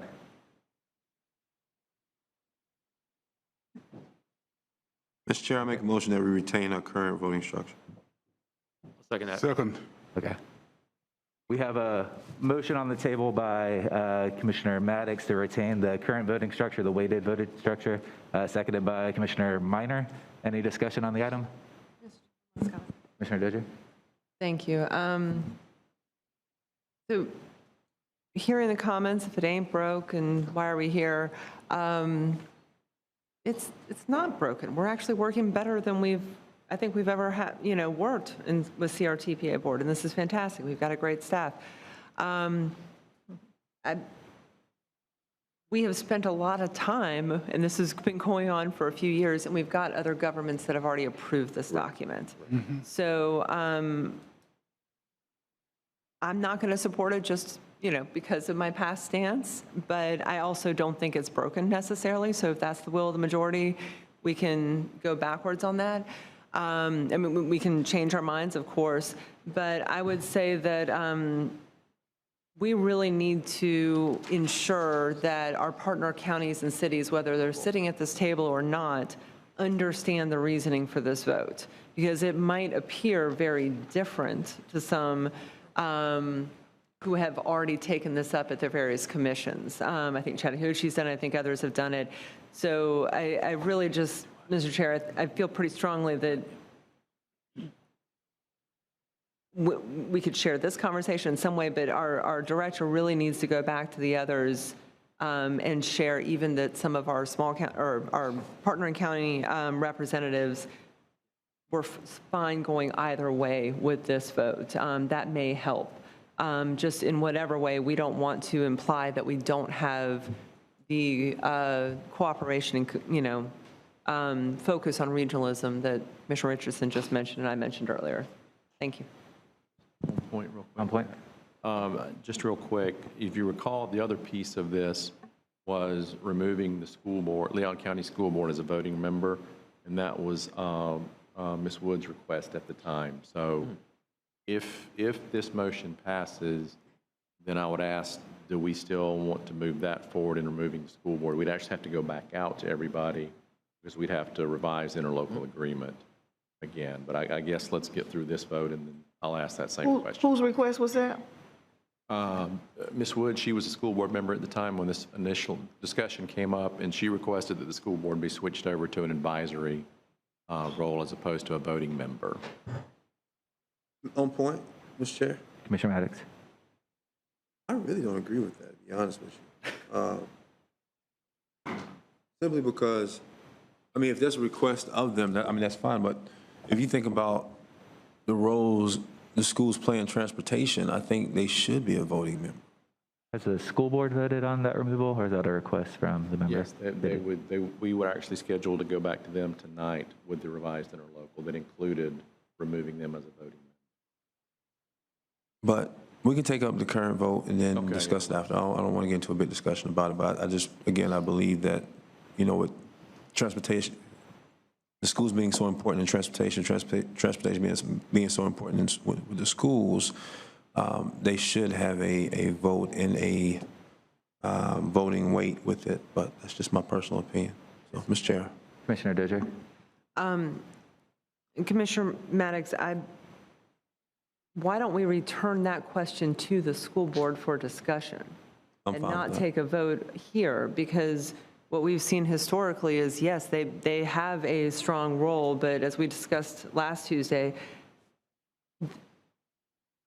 all of the members that I've seen from the school board in my time on this board and your time on this board, 11 years now, they don't really feel like this is in their wheelhouse, even though it does impact schools. Transportation certainly does. So why don't But it's not a part of my motion. Well, I know, I was going to suggest, Mr. Chair, or not Mr. Chair, Mr. Vice Chair, you could add it into your motion to take this question to the school board on whether or not they want that. us to consider removing their participation in CRTPA, or if they want to reconsider School Board Member Wood's suggestion. We don't need to take that up on their behalf. That's a great That idea. was what I'll add that amendment. As a seconder of the motion, I'll accept that too.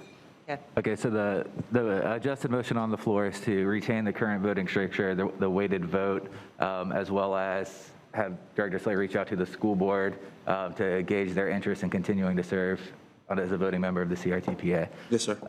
Any other, seeing none, let's take a roll call vote. Mr. Slay?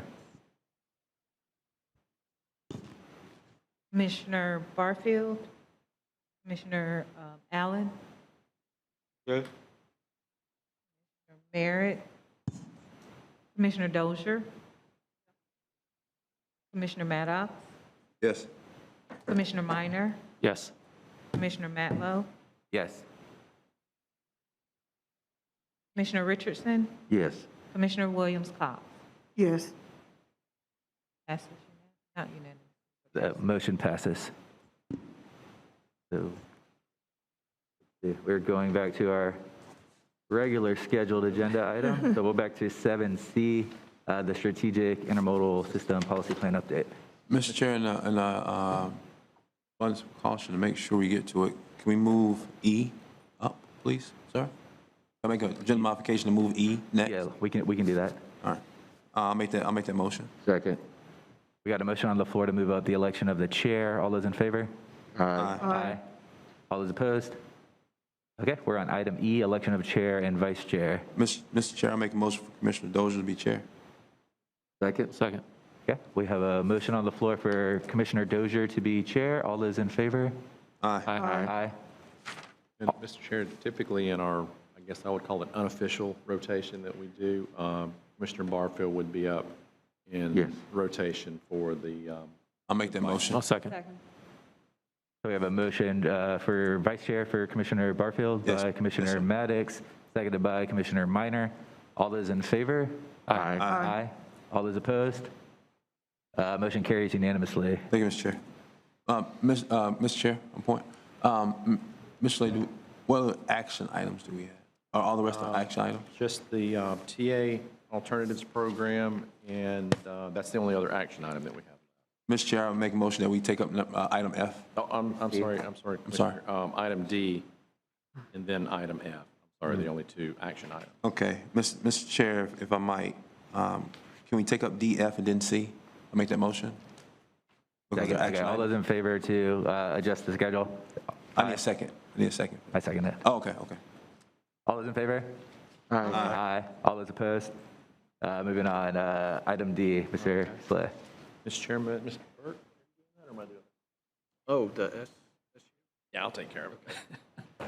A couple of years ago, you all approved the design on the Monticello Trail extension, approved funding for that. That project has recently wrapped up the PD&E phase. Since it is actually eligible for Sun Trails money, What we're suggesting is that we move the monies that were funded for or allocated for design of that trail to a PD&E phase for the US 90 trail from Monticello to Tallahassee. That would, of course, be contingent on the board's approval of the feasibility study, which is scheduled to go to you all probably in March, come to you all probably in March. But we need to go ahead and request the department at least allocate budget for that, what they term. So the request is that, again, approve moving the $750,000 in urban attributable funds to the PD&E phase of the US 90 trail. Move approval of staff request. Second. We got a motion on the table for staff recommendation by Commissioner Maddox, seconded by Commissioner Dozier. Any discussion? All those in favor of the motion on the floor signify by saying aye. Aye. All those opposed? Motion carries unanimously. We're on to item F, Transportation Alternatives Program. And this would be a similar, right now, we don't have a cap on the amount of projects submitted through our Transportation Alternatives Program. This is the one that comes up every couple of years for funding. We only get somewhere in the neighborhood of about $325,000 a year. The last two applications that we got, one was for like 1.2, 1.3 million. The other one was for a little over $3 million. So in going back and reviewing this, what we are recommending is that we cap the amount allocated to a TA project to $650,000. So for instance, if someone submits $1 million project, the most we would allocate for TA on that would be $650,000. You know, if we get a project like a $3 million project, that's 10 years worth of TA funding, and it's just, that's not going to get funded. So we'd rather be a bit more strategic with the funding and maybe target some smaller projects to get done quicker, as opposed to larger projects that may take us several years to get done. Commissioner Reiner? Thank you, Mr. Chairman. I'd support the proposal and make a motion to that effect. I'd have one question, though, first. This board would still have the ability to waive that policy should something be $655,000. And again, it would not be a hard, that was just the 650 is roughly we were tying it back to roughly 2 years worth of allocation. Sure. I agree. And we probably should have been clearer than that. We wouldn't max it at that, you know, if somebody can meet even 700, but again, if you come in with $1 million or $3 million project. Yep. Okay, totally agree. I move to adopt the proposal as stated by Director Slay. Got a motion on the table for staff recommendation by Commissioner Minor, seconded by Commissioner Dozier. Any discussion? All those in favor signify by saying aye. Aye. All those opposed? Carries unanimously. We are back to C, Strategic Intermodal Systems Policy Plan Update. I'd like to introduce. Third time's the charm. Olin Pettis from District 3. Sorry about that, Olin. We've got a lot going on today. But We really do want to hear it. yeah, Mr. Pettis is going to give us an update on the CIS policy plan. And just real quick, this isn't a key issue for us. You know, one of the things that we talk about is, of course, funding. That's usually all we talk about. Right now, our CIS facilities are limited to I-10 and really US 319. So this is an important component that we need to be aware of in terms of the amount of money, the much more significant amount of money available to this program versus the other programs that we fund, things like Crawfordville Road, things like that. So with Olin, with that, I'll turn it over to you. All right, thanks, Greg. As I said, I'm Olin Pettis, and I'm going to address the board today with our CIS policy plan update. You have all this in your packets, and there's a handout that was also attached in there, and I think Mr. Slay might have attached a map that highlighted some of your CIS areas, so you had a chance to look over that ahead of time. Not to not take it serious, but if everyone's okay, I'll kind of go through this very briefly. If you have questions in the end, feel free to revert back to a slide or something like that, but I'm just going to kind of hit the high points to get the emphasis across. So, so this is our policy plan update. This happens every 5 years, and so right now we're in the middle of that process. So I've got a quick video that I want to go ahead and walk into and let you look at it. It kind of gives a little bit of an explanation of kind of the overarching aspect that CIS has and the policy plan update for this area.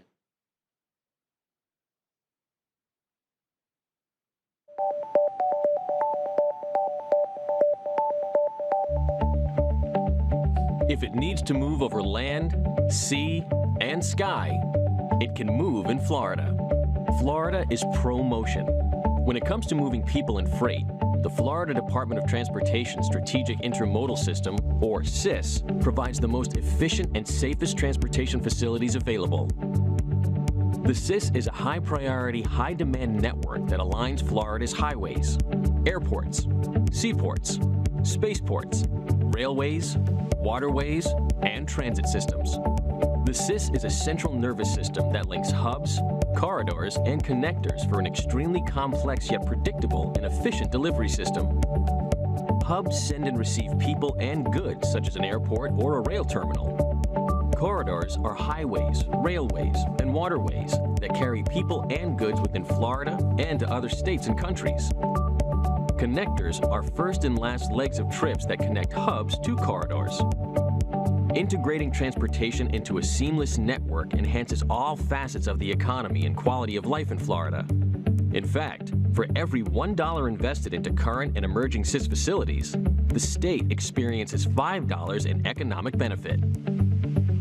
Funding for SIS projects is provided through the State Transportation Trust Fund and additional sources such as federal, regional, and local public and private partners. In the past 10 years, over $12.5 billion has been invested in the SIS to enhance economic competitiveness, provide improvements, and ensure sound stewardship of the environment. Okay, so, basing off of the video, kind of gives a little bit of a background to where the SIS is and all the things that are affected. The map that's here, it's very jumbled. There's a lot of things on the map. Like I said, I think you were given an insert that I'd seen from Mr. Slay.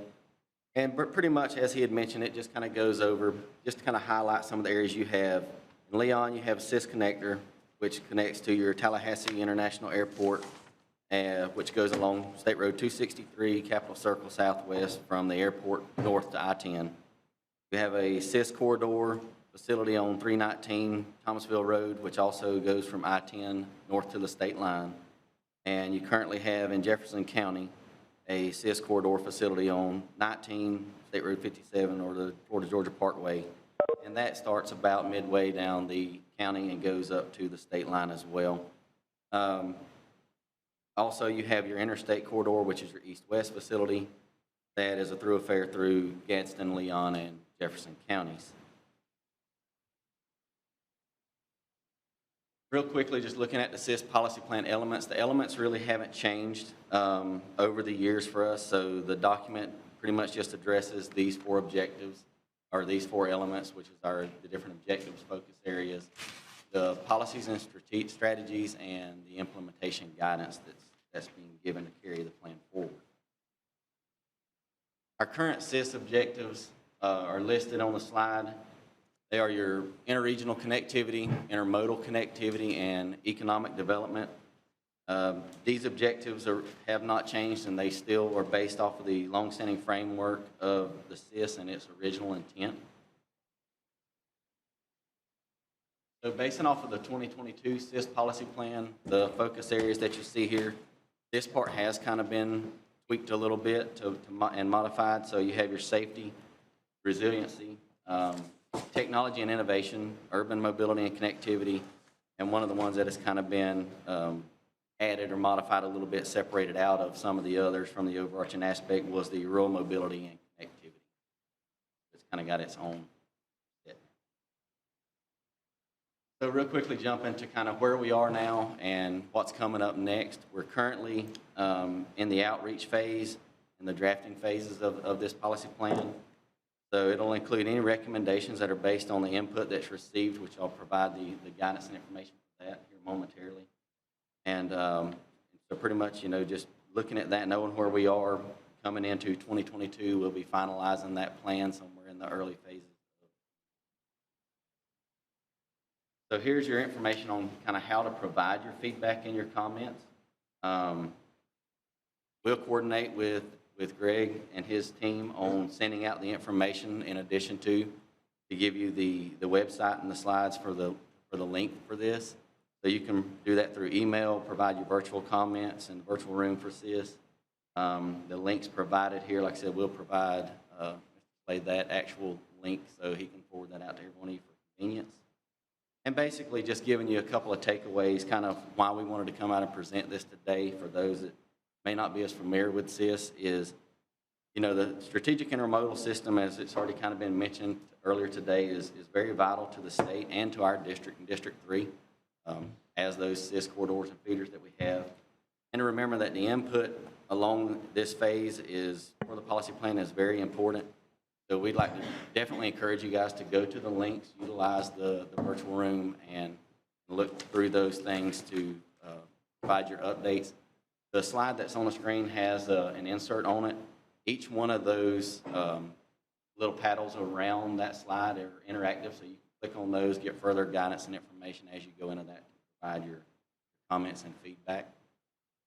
And part of our DOT safety initiative that we're looking at, just kind of throwing this one slide in there, just as a reminder that, you know, one life lost is too many. So, you know, on our roadways each day. So this is just, you know, reiterating that focus on safety. Kind of like Ricky mentioned earlier, you know, the directive of the state secretary as well as our district secretary on safety. Just kind of, you know, pounding that home that, you know, no action taken for safety is taken too light.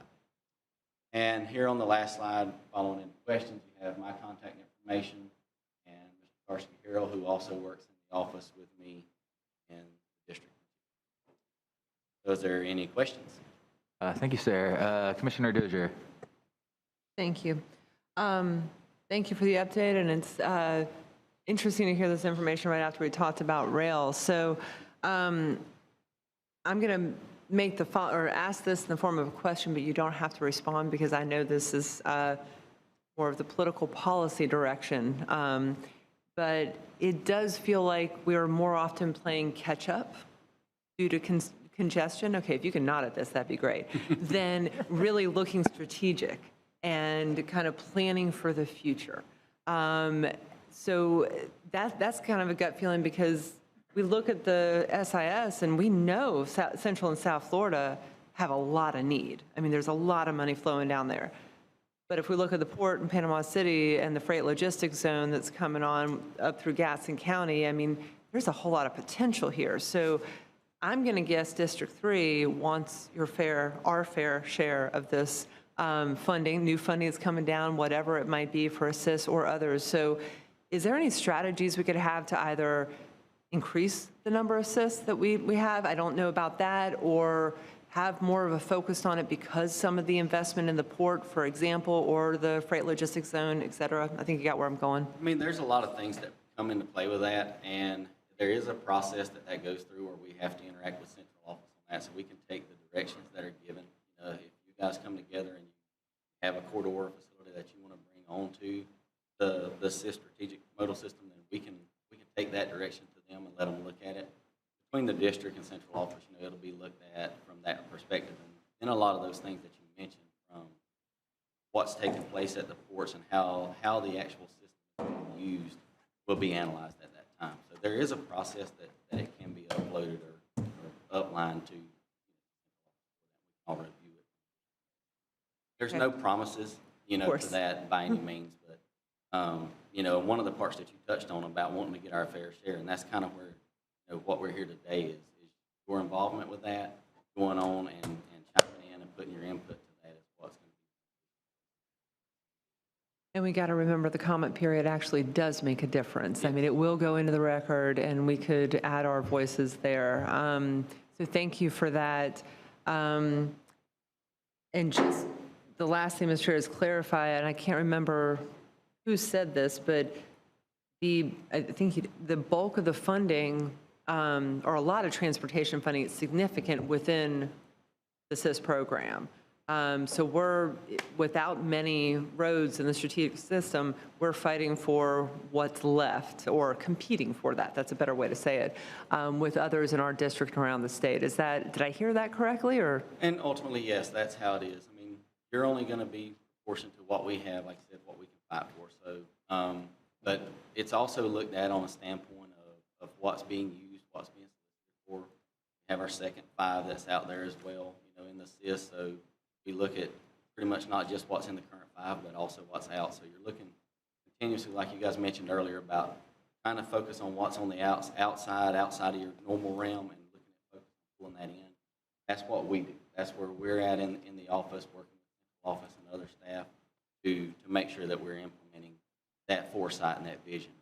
So, I mean, like I said, we obviously can't use those funds on a non-SIS facility. Right. That's what you were getting at earlier. Yeah. But for any facility that's there, we can solicit just as competitively as anyone downstate for it, even though we may not have the number of lane miles of those. Okay. With Really helpful, and I think it's something that, you know, again, back to our regional conversation, that we at least want to talk about in the future to see if we can get more money into District 3 and particularly CRTPA, but District 3 in general to help support some of our roads. So thank you for that. Thank you, Mr. Chair. Thank you, Commissioner. Any other comments? Well, thank you for spending the afternoon with us, Mr. Harrell. We appreciate you. Moving on to G, the US 90 multi-use trail project update. Turn that one over to Jack to introduce. Oh, I'm sorry, Greg. Actually, so last long but not least, this study was initiated almost 2 years ago to evaluate the feasibility of constructing a multi-use path from Pedrick Road in Leon County to the Monticello Bike Trail in Jefferson County, a distance of almost 21 miles. With us today is Kate Widness with KHA, who will provide an update on the project, including some future upcoming public involvement opportunities. Hey, great. Can you guys hear me okay? All right, awesome. So like Greg mentioned, we kicked this project off 2 years ago, back in 2019, so it's been a long time. We took a similar approach to what we did on Thomasville Road, which you all have heard a lot about, is we did some existing conditions, understanding what's out there between the project limits. So the eastern project limit for this project is Pedrick Road over here in Leon County, near City of Tallahassee, and then that's the western limit. The eastern limit is the Monticello Bike Trail that is in downtown Monticello. So after we did the data collection, we went out to the public starting in 2020. All that was virtual because of COVID. So we have an update on what we've completed so far and what we have coming up with public engagement. So the project goals for this project are slightly different than what you would have for a shorter trail. This project is over 20 miles in length. More importantly, it is a part of the Sun Trails Network, which stands for Shared Use Non-Motorized Trail, which is an FDOT program, as well as that builds in the Florida Department of Environmental Protection Greenways and Trail Priority Land Trail. So this project is identified on a lot of statewide maps because it builds into the trail network, not only in our panhandle, but throughout the state of Florida. And that really changes the significance of this facility because it's not just attracting those regionally, it's attracting those from around the state, the nation, and honestly internationally once the whole Sun Trail system is built within the state of Florida. So the project goals are really making sure it's safe and continuous. It's really expanding that network, and we're kind of following what the Sun Trails program has laid out for the alignment, as well as providing some new opportunities for those that live near the trail, near Buck Lake community, as well as near downtown Monticello. And all those visitors that will generate and come here is beds and heads and building, and they're gonna stay in the communities that these trails go through, so that's really an important piece of this project. So some existing conditions, I'm sure you all have driven this corridor many times. The majority of the corridor is a 2-lane bidirectional road that's undivided, and that is posted speed limit of 55 miles per hour. As you get closer to downtown Monticello, it goes from 45 down to 35 to even 25 as you're entering the city limits. From a bicycle and pedestrian facilities standpoint, there are sidewalks from Pedrick Road to the I-10 interchange on both the north and south side of the corridor. There's also some sidewalks that begin towards the eastern side of the project near Crooked Creek Lane that go into Monticello, both on the south side of the road, and then as you get closer, there's sidewalks on both the north and the south side of the road as you enter into Monticello. And then there are some designated on-street bike lanes from Pedrick Road to Summit Lake Drive, but a majority of the corridor we're looking at, it's really just a paved shoulder that's out there for different modes to use. So for the existing conditions analysis, we really looked at everything that was desktop, what's available to us related to land uses, wetlands that are out there, SHPO data, because we understand Monticello is very historic, and we really looked at that analysis to understand what could possible alignments be for this trail. When we kicked off the public engagement, what we did was we reached out to the neighborhood associations. We've only had 2 that have reached out to us, but we're always available to meet for more. We had just virtual meetings with them, answered questions, provided some background information. More importantly, we had a virtual meeting room open that had a lot of background information on the project, where this project generated from, the existing conditions assessment. That was open for about a month. And in coordination with that, we had 2 live question and answer sessions. So the public was able to go on, view that material, and then hop on these calls and have a conversation with the project team, ask us some questions. A lot of the questions we were asked were related to amenities along this trail.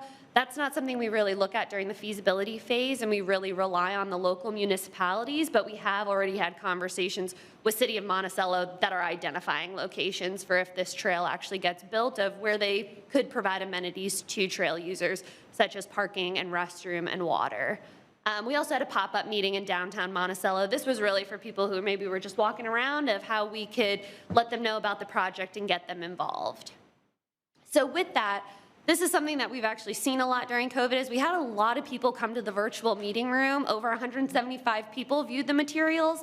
And typically we don't get more than 35 people who actually attend a public meeting. So it's nice to know that people actually went on and viewed the materials. We didn't have as many people attend the live question and answer sessions, but we hope with this next round of engagement, more people are aware of the project and they will join. But it's reassuring to know how many people are at least visiting the sites. We've received a total of 42 comments. That was probably of 2 weeks ago when we put this presentation together, and we're continuing to hear from the public. Some is in opposition, some is in support. A lot of it really is just clarification and questions about the project. Like I mentioned, you know, where are you going to have trailhead facilities? So we'll go through some of the alignments that we're looking at that will be presented in this next round of public engagement.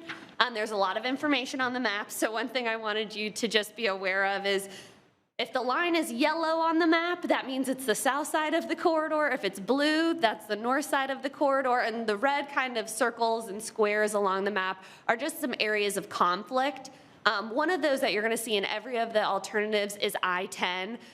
We had looked at some possible solutions for that, but obviously what has come to light in the past couple months about new development in that area is we understand there's probably going to be additional analysis, understanding traffic, generators and counts and everything within that area. So we're still doing an analysis related to I-10 just because of some of the stuff we found out since we began this study. So option 1 starts on the south side at Pedrick. It will remain there until we get over to near, let me go to my slide because I can read the names of the road betters there. Over to Baum Road, over to Hawks Landing Drive, which is an unsignalized T intersection. Then it would be on the North Road, just about into Baum Road, which is a 2-way stop controlled intersection, where we would switch back down to the south side of the corridor. By being on the north side in that area, we avoid a couple right-of-way constraints that are present. Then we remain on the south side of the corridor all the way into downtown Monticello. We want to make sure we're on the south side in Monticello because there is that existing sidewalk only on the south side as you enter into Monticello, and there are some right-of-way constraints in there. So for option 1, some of the constraints that we are able to avoid are east of Westboro Road, where there's some right-of-way constraints, and Jefferson Road. Lake Miccosukee is another option that, or another kind of focus area you're going to see in all the alternatives.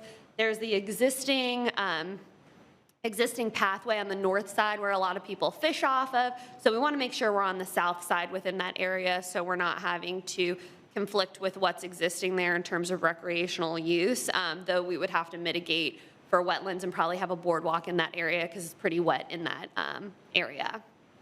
So option 2 is a little bit different. It's similar in that it starts off at Pedrick, stays on the south side. It switches to the north side of the road at Wadesboro, and then it would stay on the north side of the road all the way until we pass pretty much Hilltop Country Store. So Hilltop Country Store is another constraint area. I'm sure you all are familiar with it. It's a great place to stop along US 90. But the driveway that's there, as well as some of the right-of-way conflicts of where that business is located, we have had several meetings with Hilltop Country Store just because this really is it's a challenge for this project, and they even invited other business owners along the corridor to meet with us to just discuss some of these trail alternatives. For option 3, this one is a little different actually in that we stay on the south side of the road and we stay on the south side the whole time. That's because we're going to leave US 90, and we recommend that we leave US 90 and utilize Wadesboro Road, Baum Road to Jefferson Road. Those roads have some right-of-way constraints on there. They're currently used by a lot of cyclists, so that's where we would have to do some investigation that it probably wouldn't be a trail on those roads just because the space doesn't allow for that.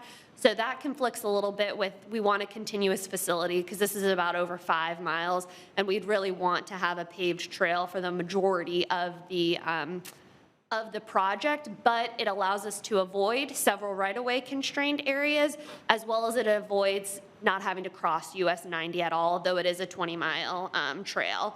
And that brings us to sort of a hybrid trail alignment. So this one's different in that actually it has 4 crossings along this area, but allows us to avoid a majority of where there are right-of-way constraints. Really, the only right-of-way issue is a short area just east of Wadesboro Road, but we're still able to accommodate a trail within that area. It allows us also to avoid Hilltop Country Store, so we would cross on the north side of the corridor in that area. So as you can see, all these alignments are very similar to one another. It's really just weighing the options of where there are some right-of-way constraints as well as some businesses within the corridor, as well as looking at some alternative routes that maybe couldn't accommodate a trail, but it would still allow for that connectivity, because that's what we're really looking for in this, is really looking to connect Leon County to Jefferson County and into downtown Monticello. So speaking of downtown Monticello, that's really where we have a lot of constraints as we go in, but fortunately, as I mentioned, there's a sidewalk on the south side. When that sidewalk continues, as you get close to Mahan Drive, the speed actually reduces down to 35 miles per hour and then 25 miles per hour. In the portion that is 45 and 35 miles per hour, there's an existing sidewalk that's 5 feet, a 2-foot buffer between that sidewalk, and then a 5-foot paved shoulder. So we would look at possibly trying to retrofit that area to hopefully accommodate about an 8-foot wide sidewalk or trail that trail users would be able to use. As you enter near Mahan Drive and you're really in more of the historic district of Monticello, that paved shoulder goes away. You have an existing sidewalk on both the north and the south side of the road, but the posted speed limit is 25 miles per hour. So in this area, we could put on-street markings that could accommodate more confident cyclists, and then those less confident could possibly use the sidewalk. And then as you get even closer to downtown, what we would do is we would take one of these side streets and just have those as on-street markings just because they are so low volume, so low speed, and then eventually connect over to the existing Monticello bike trail, which, as Greg mentioned earlier, there's an extension that is just finishing up PD&E. So we're starting to see all these facilities grow and connect to new things. So with that, next steps is additional public engagement to really show some of these alternatives and talk through them with the public. So starting in January, we are going to have 2 in-person meetings. One is going to be in Leon County, that's on January 20th. One's going to be in Jefferson County, that's on January 27th. They're going to be at the Eastside Branch Library right off Pedrick Road, and then at the Commission Annex over in Jefferson County. We're going to have some virtual information as well and just have some live question and answer sessions. Just if people don't feel comfortable meeting in person, we can still have these conversations because like we said, we're getting a lot more participation actually and people viewing the materials and providing comments through email. And then we're going to look at if there are some good pop-up opportunities too to maybe generate some interest in folks that maybe aren't aware of the project. And then after that, we'll finalize the feasibility study with a recommended alternative, and that will be brought to you all in March, since we're doing the engagement towards the end of January and then finalizing everything in February. So with that, I'll be happy to answer any questions. Went through it a little fast, but I know this was a long meeting, and I know y'all had a chance to look at some of the materials too before. That was the perfect speed. Thank you. Any questions on this presentation? Just a really quick question, Commissioner Mr. Chairman. Will the proposed alignments, whichever one you choose, accommodate the trees that have been planted along? I forgot the name of them. So the crepe myrtles, yes. Myrtles. Yeah. So we've actually already coordinated with the different counties, the cities of what their kind of what guidance they have for Creighton Myrtles, because they're not registered historic, but there's such a significance to our community up here, as well as DOT.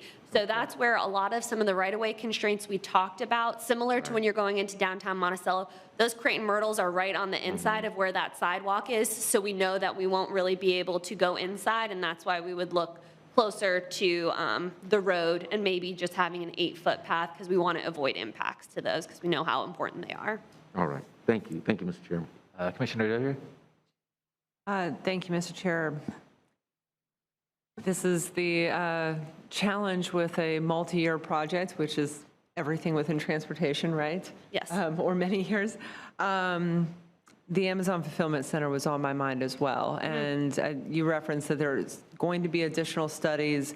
I'm not sure any of that included the bike trail. I mean, when Leon County approved the project, it was only site-specific. I mean, it's quasi-judicial, so we really had to move forward with that. But the board approved an additional item to look at some of the traffic issues in that area, work with FDOT. It might be helpful to go back and amend that. I'm looking at my colleagues who are here to include this bike trail specifically. I don't know, Greg, if you're already within that conversation, but if our staff is working on something, I think it might be good to bring those two parts together just to make sure everyone's in the loop. This was the additional motion after the Amazon Fulfillment Center in July, when we asked staff to look at other transportation issues ongoing and at a 6-month review. So that's just something that we could talk to our staff about. But I assume that, I mean, that there really isn't any good alternative there. I mean, from Pedrick, you could go down Buck Lake, but then you're really going all the way out to Baum.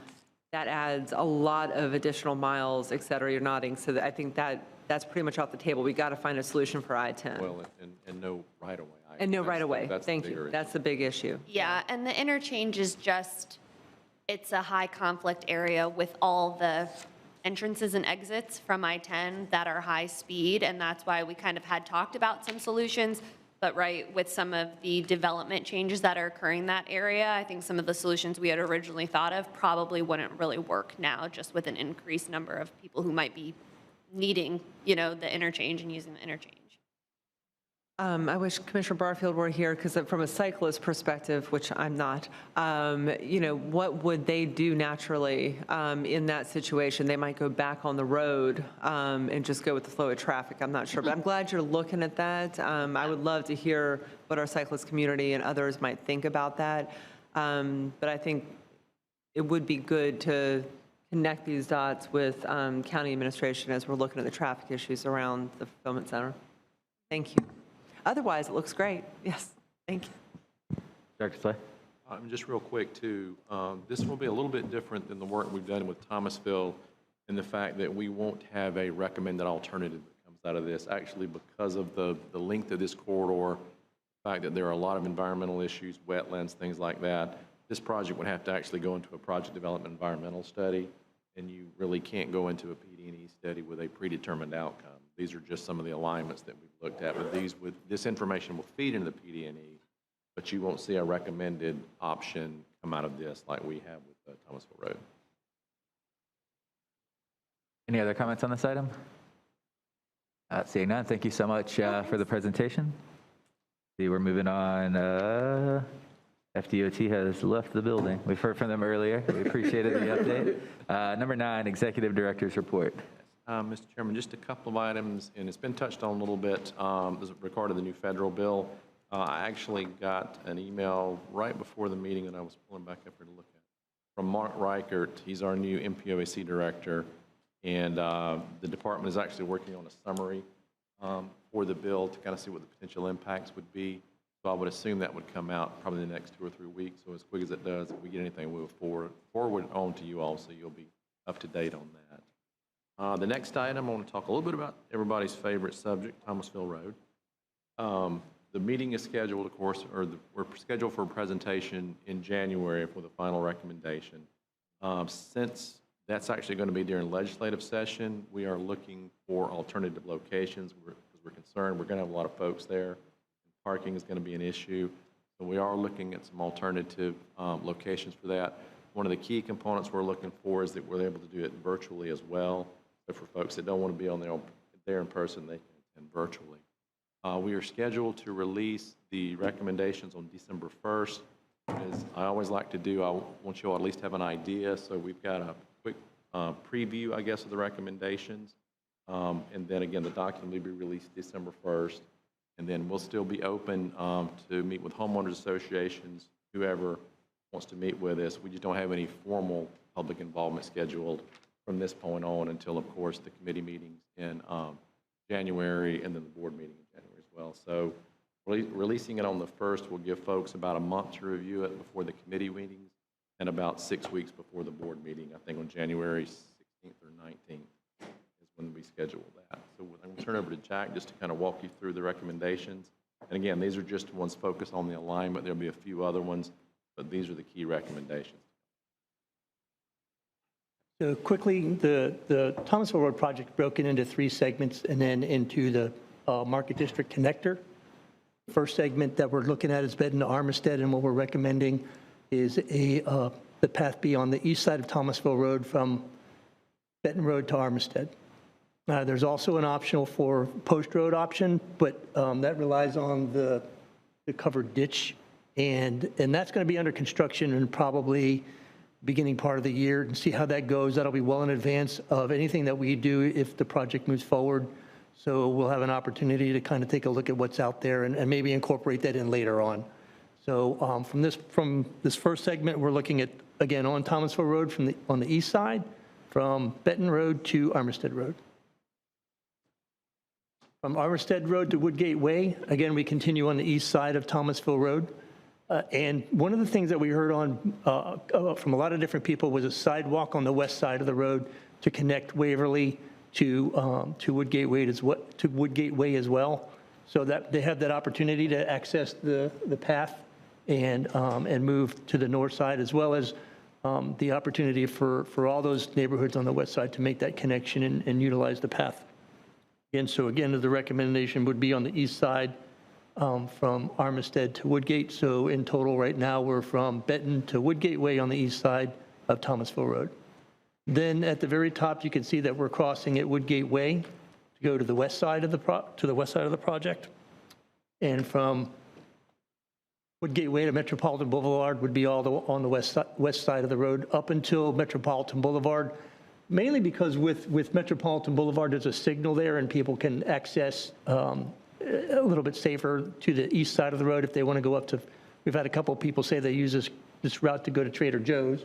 So we don't want to deny that opportunity, so they can cross over to the east side and continue up either on the sidewalk or on the bike lanes on the east side up into that northern underneath the interstate if they so choose to do so. So our effort is to make a little bit different approach, and again, with the users that we're looking at, it's a little bit different. So again, from Woodgate Way to Metropolitan Boulevard would be on the west side of the road. And then we would go to the Market District Connector, which is really to tie into the Blueprint Park, which is on the north side of Maclay Commerce Drive. And so this corridor would be on the south side of Live Oak Plantation Road up until Timberlane School Road, then on the east side of Timberlane School Road up to the utility easement that runs along the west side of Gilchrist Elementary School, up until Timberlane Road. Then it would go on the south side and around to where Martinhurst Road ties into Timberlane Road. And then there's some issues about whether we would go east or west on Martinhurst Road, because there is some development going on the west side, some townhouse development, and there may be an opportunity for us to utilize the east side as opposed to the west side. So that's still a little bit undetermined at this point, and then we would tie into the projects that Blueprint has going on in the Market District, and then tying up into Maclay Road. The other option that we're looking at here is utilizing the DOT right-of-way for the interstate, which would go around to the southwest side of the interchange, and then tie into Timberlane School Road around the stormwater facilities, and then down into Timberlane School Road as an option, the secondary option. And that's where we're at. What you'll see when the recommendations come out, like I said, the actual recommendations with the background on that, we will also include an updated public involvement overview, the public comments that we've received. I believe what we gave you back in September was up through either early September, late August, but we'd also update that information to include the comments that we've received up till probably Thanksgiving, maybe a few days after. And then again, coming back to you all in January for a formal presentation and final. Thank you, sir. Got Commissioner Minor, followed by Commissioner Dozier. Thank you, Mr. Chairman. Just really quickly, Jack, you talked about the sidewalk from Waverly up to Woodgate on the west side of Thomasville. When you brought that up, do you mean to say that there might be some improvements along that stretch? Because there are existing sidewalks now, but they're in poor shape. Are you talking about doing some, in other words? Yeah, I would hardly call what's on the west side a sidewalk. Yeah. But you might, I don't. No, so there would have to be a lot of improvements in that on the west side to make that a sidewalk. But that's what you're saying? Yes. There's improvements along that Yes. side? Okay. Absolutely. Right, thank you. Commissioner Dozier. Thank you, Mr. Chair. I wanted to go back to Mr. Brock from Tallahassee Nurseries, ask about the potential of a traffic light at Tallahassee Nurseries. And first, I guess I do want to say that was more information than I expected today, and that's just a teaser because you all are still compiling the report that will be released to the public on December 1. And I really appreciate you all doing that. I think it's good to remember that for all of our boards, we get the agenda same time the public does, a week before a meeting. So it's pretty significant to put out that report so far in advance. So thank you for that. I know just from past discussions that there's always a spacing issue, particularly on FDOT Road with traffic lights. And we do have lights at Armstead and Woodgate. But I'm really curious to know whether or not a light at Tallahassee Nurseries would help. That is a high traffic location, and he's right, it's at the top of the hill. And if traffic's going to be slowing down anyhow, I don't want to get ahead of this, but I'm just wanting to put that on the table because I think that question is going to come back to us in January, and I'd really like to know an answer by that point of whether or not that's something we can explore. That's something we can certainly explore. There's a series of what are called warrants, which are traffic conditions that have to be met in order for a signal to be put in place. One of them is the amount of traffic at a particular intersection. The other types of crashes, because what you will see typically in a situation like that, if a traffic light is added, you may see an increase in rear end crashes. That's pretty typical when you start to see those. They are less severe if there is a lot of angle crashes there, which I honestly don't know at that location. But that's always something that we can request the department take a look at it.